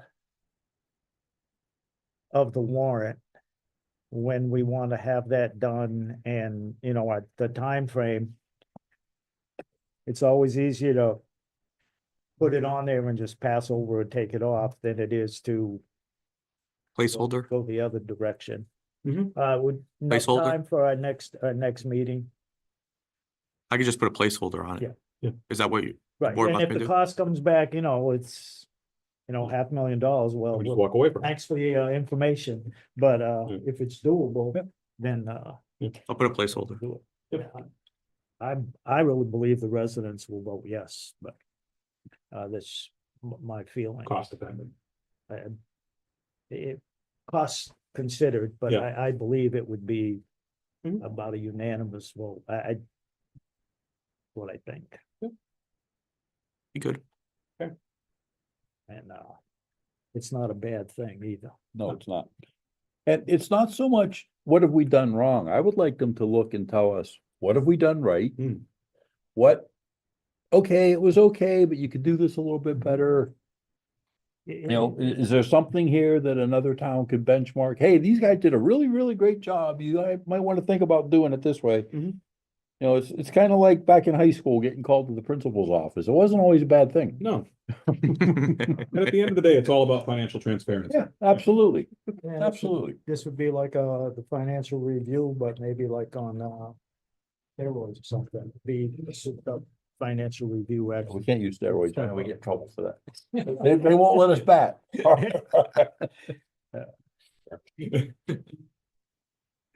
Anything else? Bad choice of words. I understand what you're saying. Couldn't resist. Thank you, Tim. You're welcome. All right. And I've got that note on for future. Next item, it might have been too presumptuous with Terry. Item J, discussion related to HB 367 letter of support concerning plastics. I think I got out too far in front of a meeting that was occurring. Terry, Yeah, did you move want to to table this for the table. future? I'm on their agenda for tomorrow night and the bill is HB 3678. Three, six, seven, Yeah, eight. there's an 8. It's HB 3678. It was taken over by Representative John Zlotnick and Susanna Whips. Ah, okay. You made a motion to table, to when? Till the next. Next meeting? not Next sure. regular meeting? Yeah, So seconded. unless, you know what, unless we, no, yeah, I'll leave it at that. Now would go under old business, because we didn't discuss it, so I'd say old business. Well, we talked about the last meeting. Yep. Yeah, so I would put it on. It was pending you getting on the agenda for advisory, which is tomorrow Well, night. It was more about the content that you needed in order to draft a letter. That's what we discussed. Mhm. So you don't have what you need to do that yet. So once you are ready with a draft letter, that's when you would come back. Sure. Do you want to just let me know? We won't schedule it right now, just let me know. So let's see. Future Just meeting. looking, it'll be for a future meeting. We've got 12 and the 20th, 12th March. and the 26th of March. Yep, 12th, and then you got the 19th. The 19th 26th. is a, 19th is a budget hearing only. Okay, budget hearing. So 12th and the 26th 12th of and March are regular 26th. business. Just let me know. Thank you. And I have a quick question on that. I was noticing, and we agreed to send it out to who Noel France, the advisory committee made a recommendation, but the Mass Wildlife had an amazing article with about plastics and toxic waste. And I was wondering if we could send one out to Rebecca Tepper. She's the secretary in the Executive Office of Energy and Environmental Affairs. Or even like just not just 2 people, but maybe a couple more. Wouldn't we consider that when we actually consider the letter? We can send She it to- wants to send articles to people. Not articles, just letters. Wouldn't we consider who this is, we send the letter to when we actually get the Oh, yeah, letter? absolutely, yes, Yeah. Okay. yeah. So I would say just hold that, Okay. pocket that, and when we actually consider the letter, we can consider who we send it to. I'm telling you, when I first started it, I heard all the way back from, I know I I didn't heard do from it. Northampton. Okay, I have a motion to table HB 3678 and Terry's letter of support concerning plastics. Any discussion for motion and seconded, any discussion on tabling? Hearing none on motion to table this item, to a future meeting. There you go, Tim? Yes. Yes. Matt? Yes. Yes. Terry, and I vote yes as well. Okay, thank you. Last item of new business this evening, action related to build out of emergency shelter in lower part of the senior community center. Mr. Toth. Yep, thank you. As we had the heavy snowstorm a little over a week ago, and that was predicted the week prior. Following said snowstorm, I did a couple of days driving around just reconning, and one of the things I did was drive by the senior center and drove around back and took a look around the building and peeked in the windows, and I was a little taken aback by all the stuff from Parks and Rec that's currently stored in there. And I scratched my head because there are 2 great big storage units up at Gilman Waite Field, and I'm like, wow, why is everything not in the storage containers? Why is it parked down here in the building? But more importantly, that we're at year 11 going into year 12 on our senior community center. That lower portion was supposed to be our emergency shelter. When are we gonna get this project across the finish line? The 2 restroom, locker room areas have been framed out, but we kind of stalled the process. It's like, what do we got to do to get it done? I 100% agree with you. I did talk with Rich Curtis, and Rich has the same ideas and design for that, and I think it's whatever, I'm with you, Yep. whatever we can do to, whether it's resources or otherwise, I know that we're working on the kitchen. That was a good thing to be able to achieve, but I agree with you that's in our minds and expectations, that's what we have for that facility. Yep. 'Cause speaking with Rich a few years ago, we were looking at the potential for a generator for that. Yeah. And one of the roadblocks on that was the building wasn't yet complete, so that became a showstopper for us. And Is there a pad for it? There is a pad in Okay, place. yep. If you go down and back, you'll see the end of the building. There's 2 propane tanks and the pad is set up there. Yep. That was built, for the generator with this long-term plan. And, how can you have, like, when the big extension cord coming into town got cut and there was no power in town. If the seniors or any, seniors, if they needed cooling or heat. Yep. What are they gonna do? Go, I'll go down to senior center, I'll be cold down there. It's, again, this is a long-term thing and, it was planned and that's why the pad is there. So we should get down that end. Okay. It's, and get a generator in there. And just to mention, it's one avenue, it's not the only one I know, but just to mention the fact that there are a couple residents of town that are involved in a company that will do, I don't want to advertise them, but I'll give their name to the town administrator, they will do a free check. They will go to the building, see all the electrical stuff you ever get and size your generator and equipment and everything. And it's no cost. Now that we have the plans for the kitchen, so they would be able to, they might not be physically there yet, but they will have the stuff listed and electricians be able to figure out, the power you need. Because we need you need backup power if you're gonna have a true emergency thing. And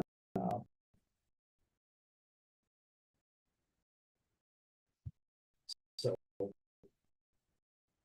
and I remember Rich had looked into it, and now they've got it, so people gotta pay some. I think Rich got them through a grant or was working on it, getting like crates and things for, think you got some. because some people, I am going to the shelter unless my boy can come with me. I mean, Yeah. there are Oh, yeah. people, they're, like that, so. But the generator Mhm. and, get that installed and then, the downstairs area was gonna be there and that was up there with, an elevator to get there, but that's long-term planning. Yeah, the elevator is a big part. So I will email that company to you and, like I said, it's not the only one, but they're town residents and it's an option and it's what Templeton likes a lot. Free. Doesn't Just, always we work out, need that's a, what- to Tim's point, we need a plan. Yeah. To move forward, like a written plan, this is, this is the execution, this is who's working, who's the responsible party, the OPR. But we've got to go, and I know Yeah. you wanted to add So, something, yeah. the board did in response to the packet being posted, I know the board got a couple of things, go ahead. So I'd just like to make sure that we take caution and do our due diligence on this. And the Mhm. reason being, one of the things that we did receive forwarded by the assistant town administrator, it was received through the town's the feedback system on the website. It was sent by one of the residents, and it was information on the deed of the property that the senior center is on. And I'm gonna read from that piece of, I'm gonna read that documentation. This is page 2 of the quitclaim deed. The final paragraph does state, the hospital conveys parcel B in trust for senior center purposes. It being the intent of the hospital that parcel B shall be used in perpetuity for senior center purposes and for such other purposes that the hospital in its sole discretion may allow. The hospital and its successors and assigns shall have the right to enforce the terms of said trust. And this is all, give me 1 second. This is part of the Council on Aging quitclaim deed that was when the property was granted to the town of Templeton from the hospital colleges for children for the paid consideration of $1 back in the day.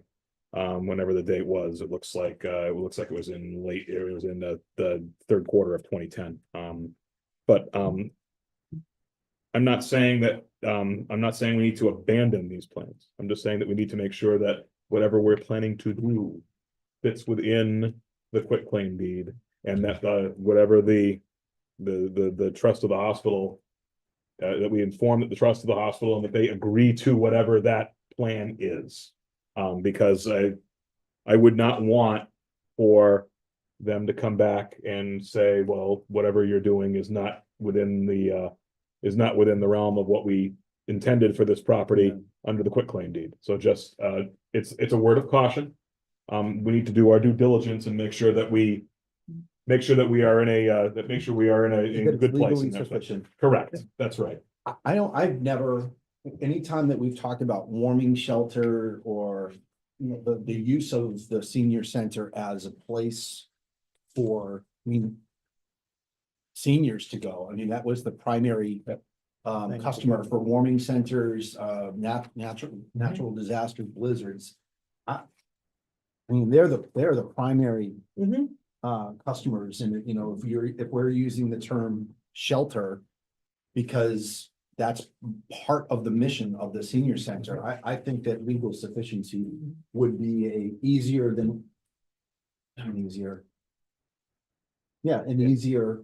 path to be able to justify how we've already been using it. And like I said, I'm not saying that I'm not in favor of doing it. I'm just saying in favor, I suggest that we make sure that whatever we are going to do makes sure it's gonna hold water before we. I think it's a suitable space, as Tim described everything to include the showers, elevator and otherwise. I think for that space, electrical and otherwise, and to Jeff's point, you could wind up saying that's a sufficient usage of that space. Mr.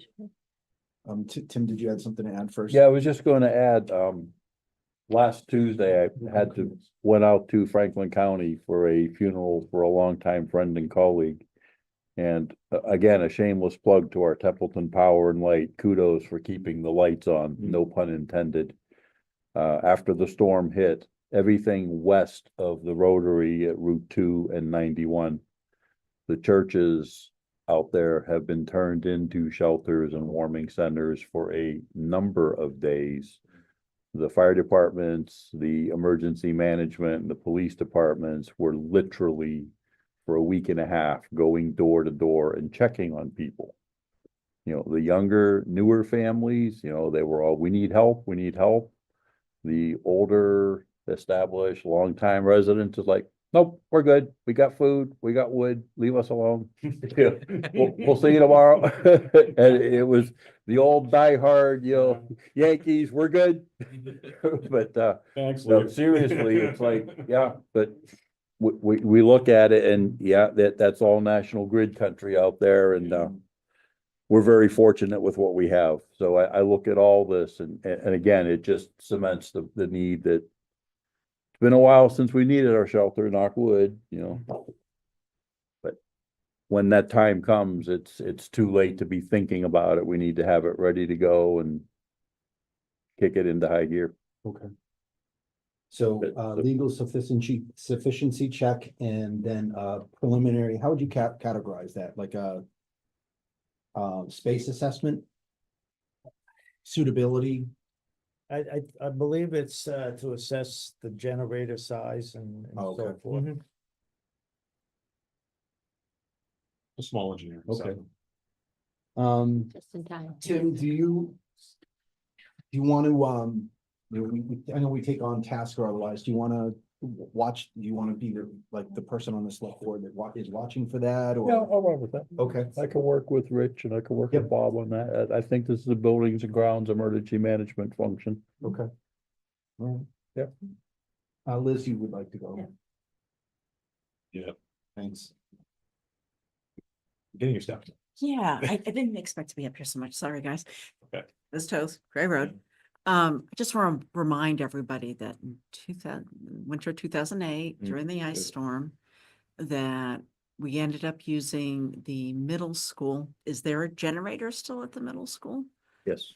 Yes, I believe Okay. there is. All right, Yeah. Next to it so. all the time. Yeah, so, until something more of everything you've been talking about, I just want to put it out there that there's still an obligation.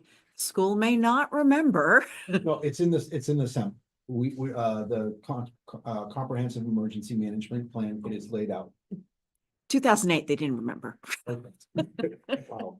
Dr. Weiss didn't remember, but Rich Curtis sure did. Yeah.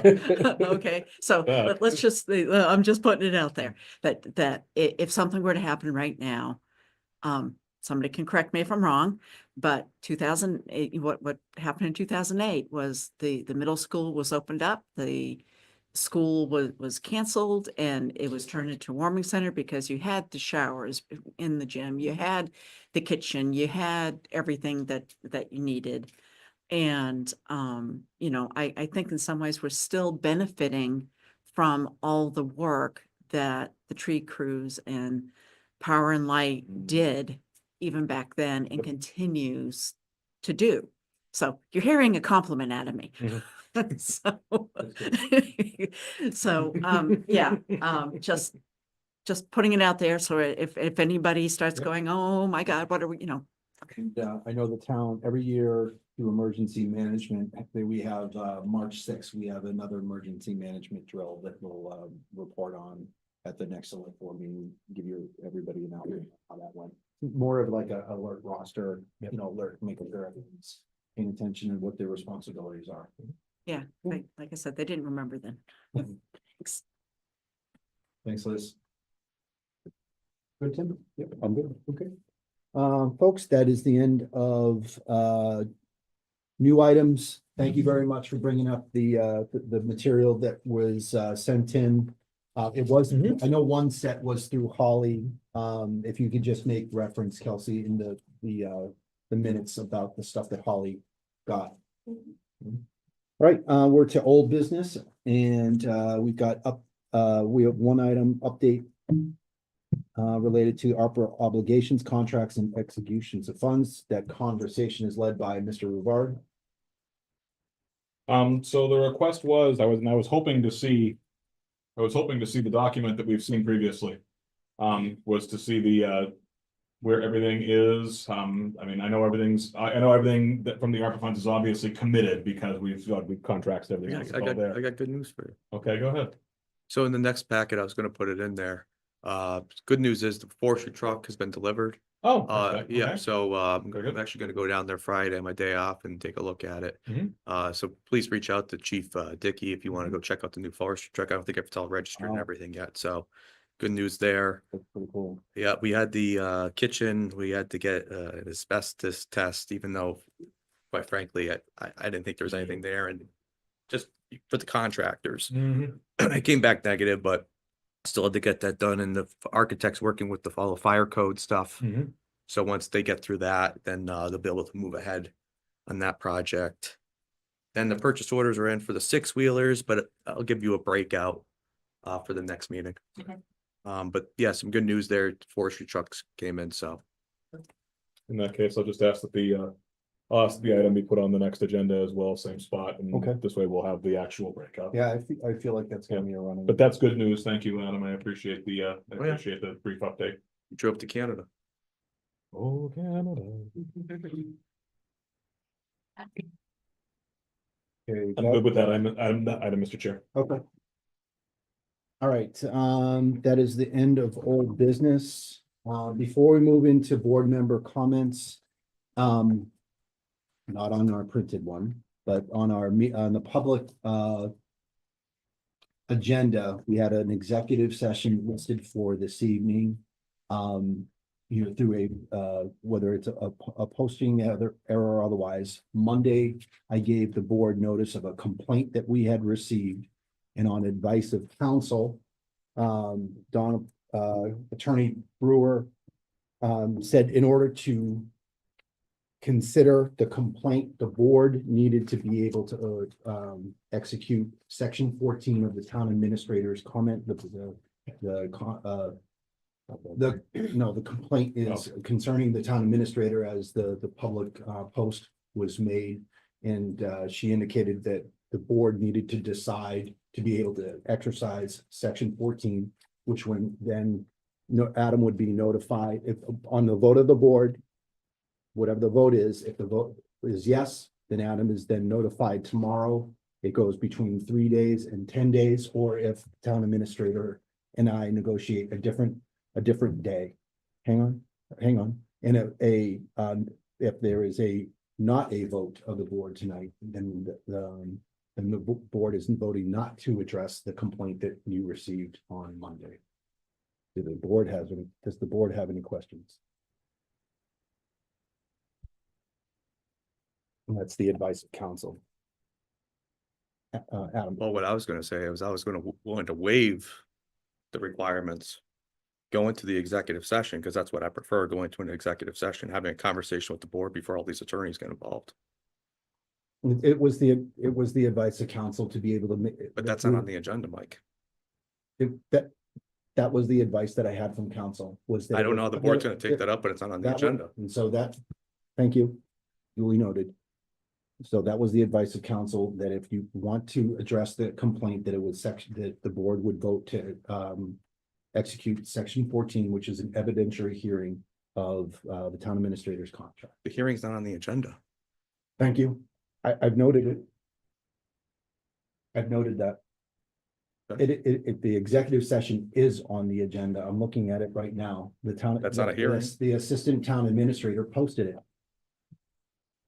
Not a hearing. So does the board wish to make a motion to have to notify the town administrator under his section 14 of his contract for an evidentiary hearing?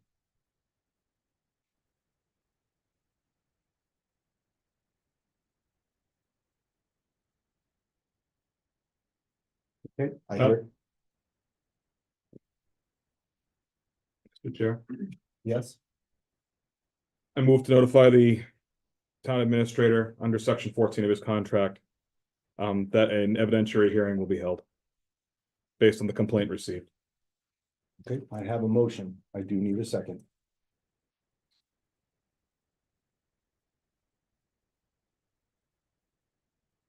Second. Okay, I have a motion and a second. The motion is to notify the town administrator that we would execute section 14, an evidentiary hearing to hear the complaint that was issued about the town administrator. Any discussion? Would that be this evening? No. Further- We would notify the town administrator. It would go between 10 and 3, 3 days notice and 10 days. Adam and I would work out a day for that. And is there? Oh, any I'm sorry, But their Adam. May I ask what the cause is though for the hearing? Because there has to be cause. So what's the cause? The evidentiary hearing would be the complaint. I just don't know where the board's going, so. Right, I'm acting on advice of counsel. Says cause right in the contract and I don't see Okay, cause, okay. so whatever. Okay, so Are there's there still a any other motion options? to consider the complaint. Yeah. Town council's recommendation is no, because Adam's contract takes precedence over an executive Right. session under chapter 30A, section 21, rule 1, which that's what, if we did not have a contract, that would cover us needing either executive session or public session according to the complainant. They have the choice which way they would do it, but we would do it under section 21. So town council is saying that we have to use this contract to be able to consider the complaint. So to answer your question, no. May I ask the cause? The complaint is the cause. What's the cause in the complaint? We're gonna consider that within the evidentiary hearing. We received a complaint, Adam, Mike, it's the board- the ridiculous. board- I'm just gonna say it's ridiculous. Okay, thank you. Noted and enough.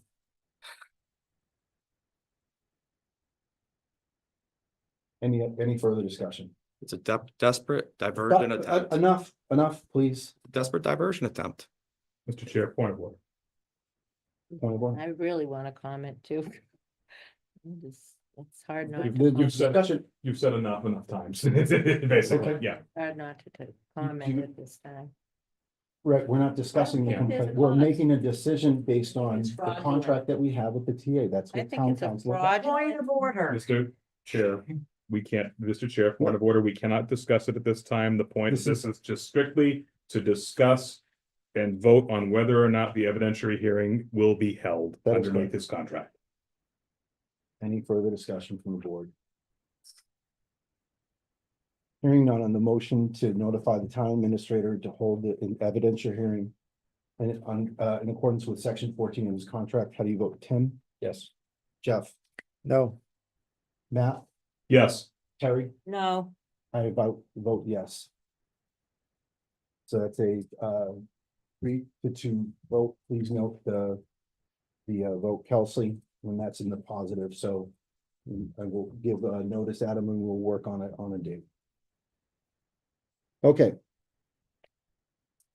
We are now to board member comments. Anyone wishing to go first?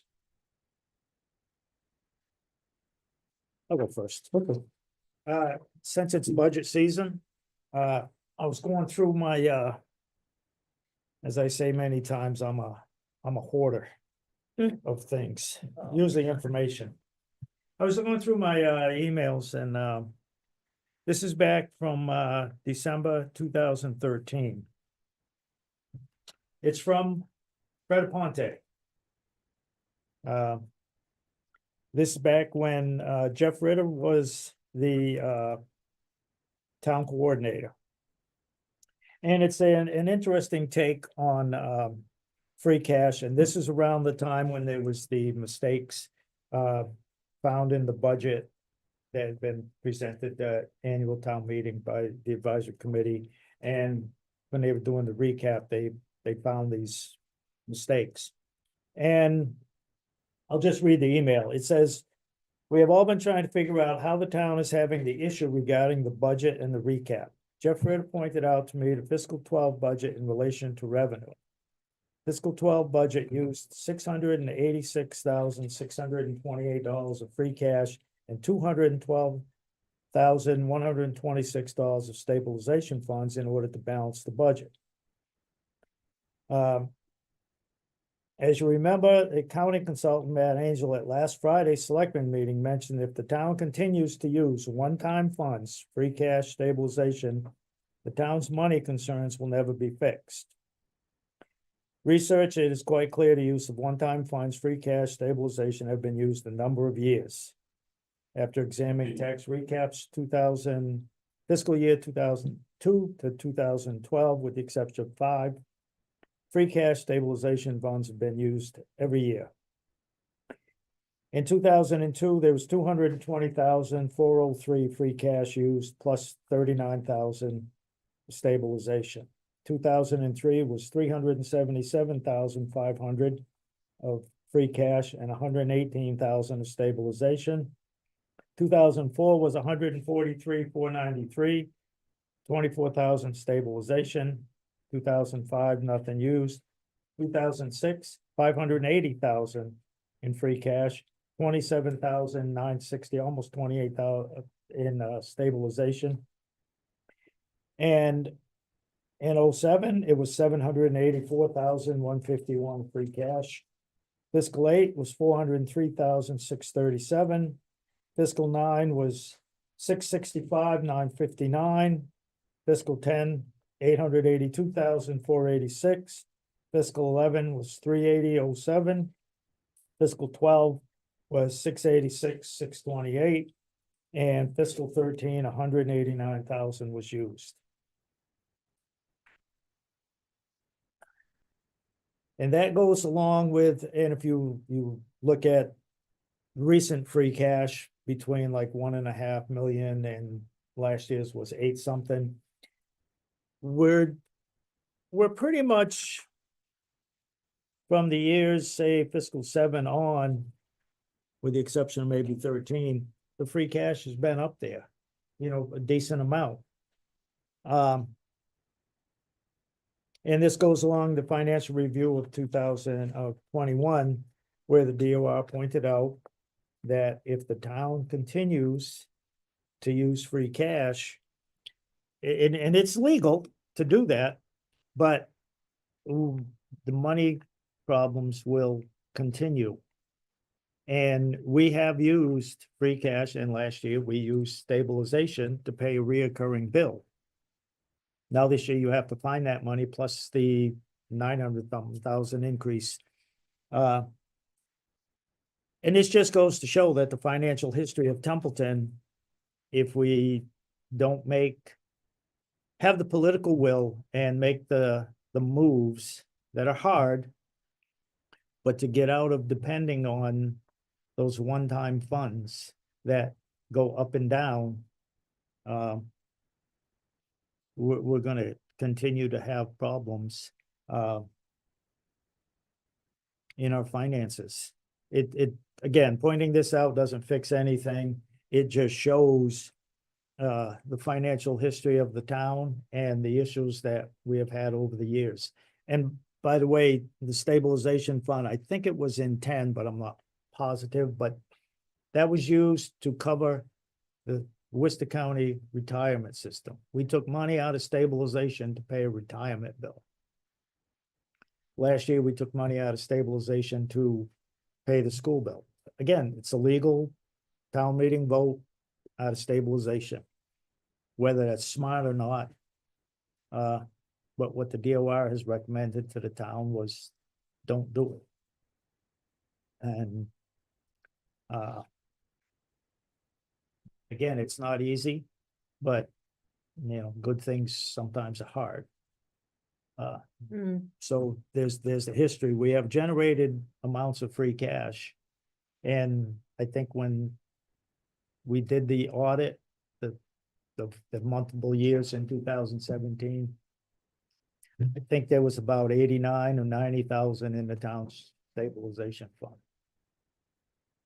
That's all that money, free cash, 7, 6, 400, 500, I don't know how many millions are there, but all we had saved was less than 100 grand. That's not good. And if you look at tomorrow's advisory committee meeting, their agenda with the comparison communities, they were showing the bond ratings of some towns. We're not the lowest, but we're not the best. I believe Westminster is AAA, according, well, one S&P. Moody's, I think they're AA3, same as Templeton, but again, that's one of the things they look at, how much money. It's like when you go to the bank, you show them you don't need the money. Here you go. If you're desperate, sorry, no loan for you. It's just a fact. And it's just, again, it's financial history of the town, and we don't want to go down and repeat this, because we're going to end up right where we started, and going in a circle to me isn't smart. So I believe I sent that out as an email a couple of years back to the board, but just, again, I was looking through some stuff. I forget what I was even doing, but I have it. And that's my thought. That's my comment for this evening, because it's budget season. Thank you, Mr. Chair. Thank you. Next. I just have one request. I sent out several emails to the board with regard to the draft environmental impact report we wrote into, and Woodard and Curran's responses, and they sent out draft responses. So could we do a place marker for March 12th? Because when they finally put out the official report, which is potentially this Friday, that opens up a 30-day comment period. So we can accept their answer to our letter, or we can ask for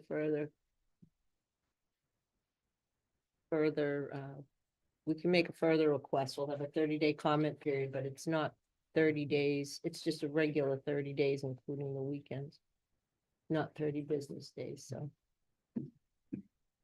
Terry, March 12th, you want a agenda item entitled, you want a discussion related to Yeah. environmental impact statement for Gardner landfill project. Yeah, and if anybody in watching or here wants to go on the City of Gardner's website, you can access the full draft response. It's a draft.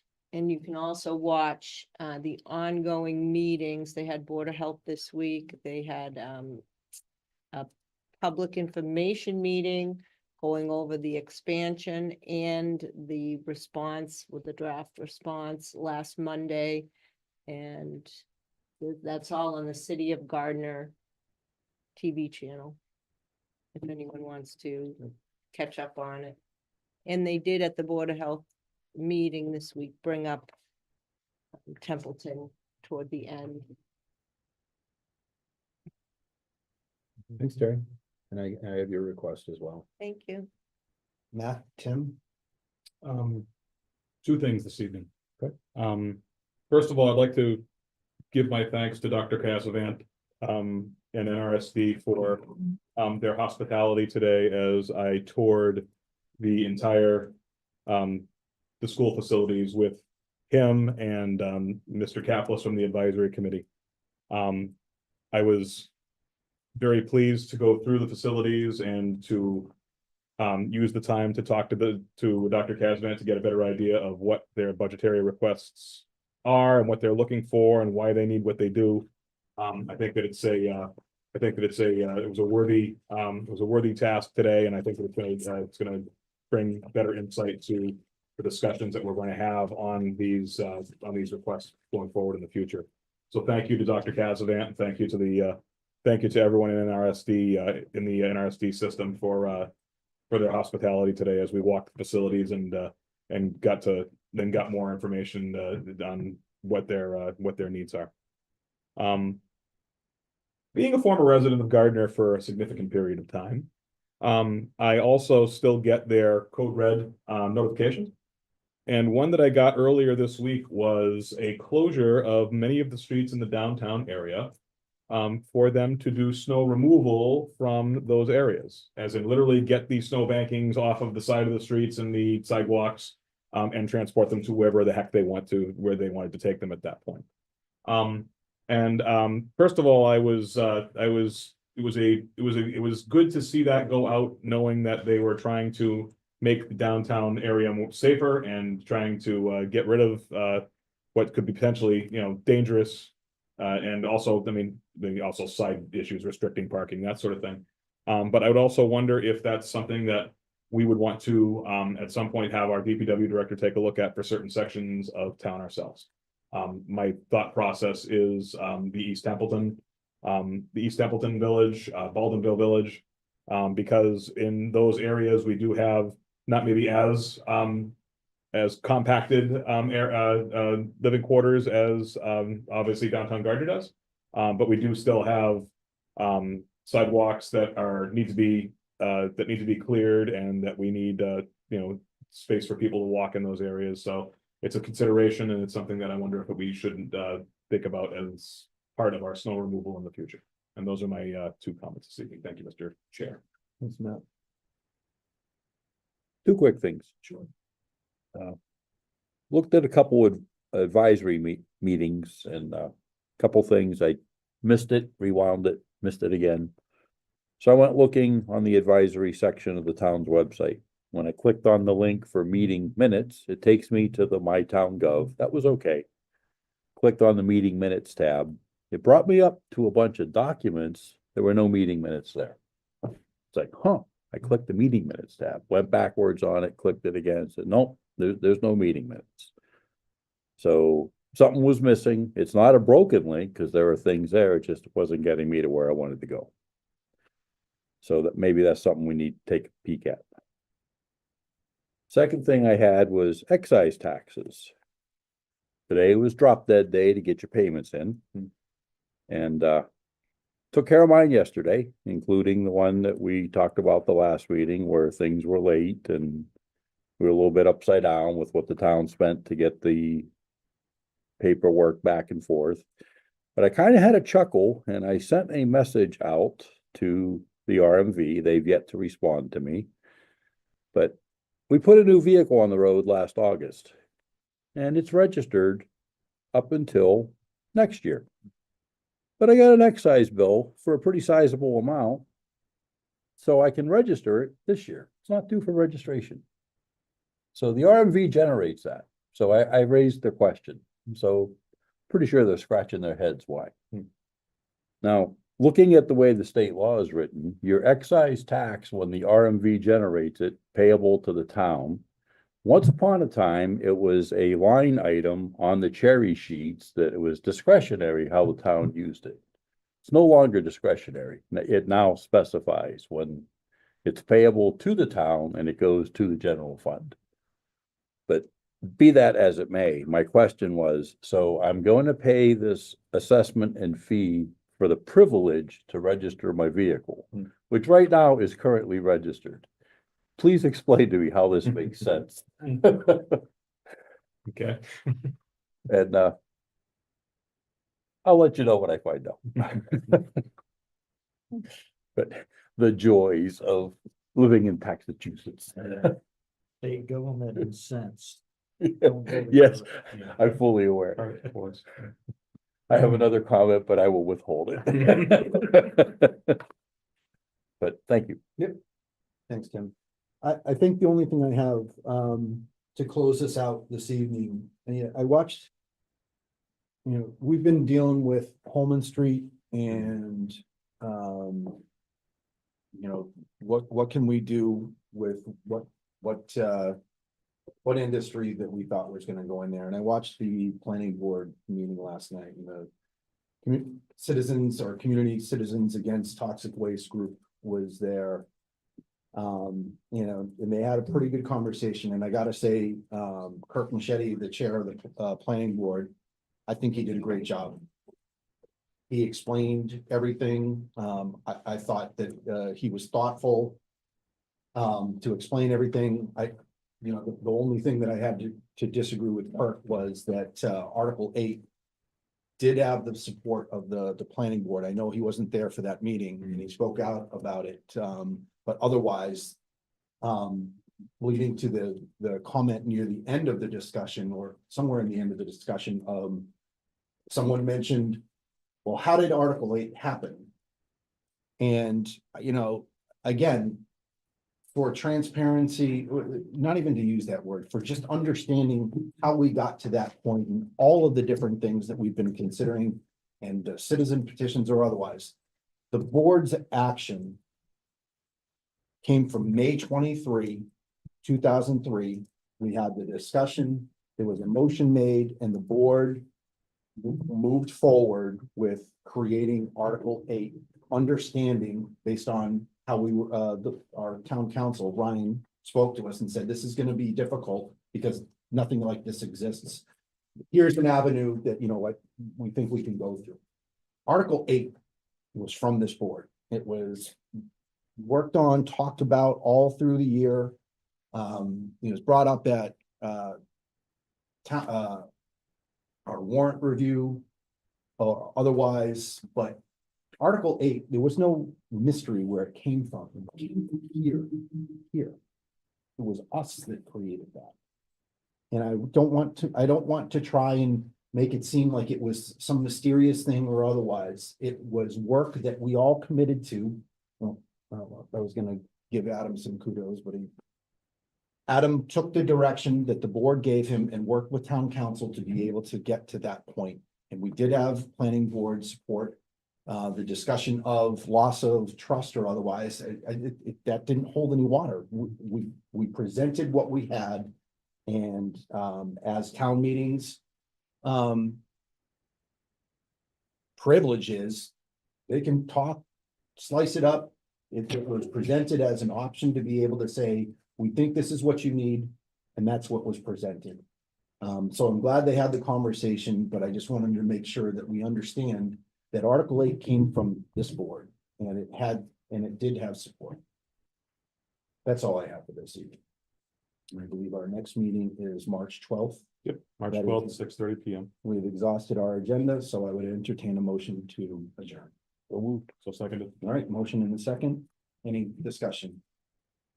Hearing none on the motion to adjourn, we're all here, so signify by saying aye. Aye. Any opposed?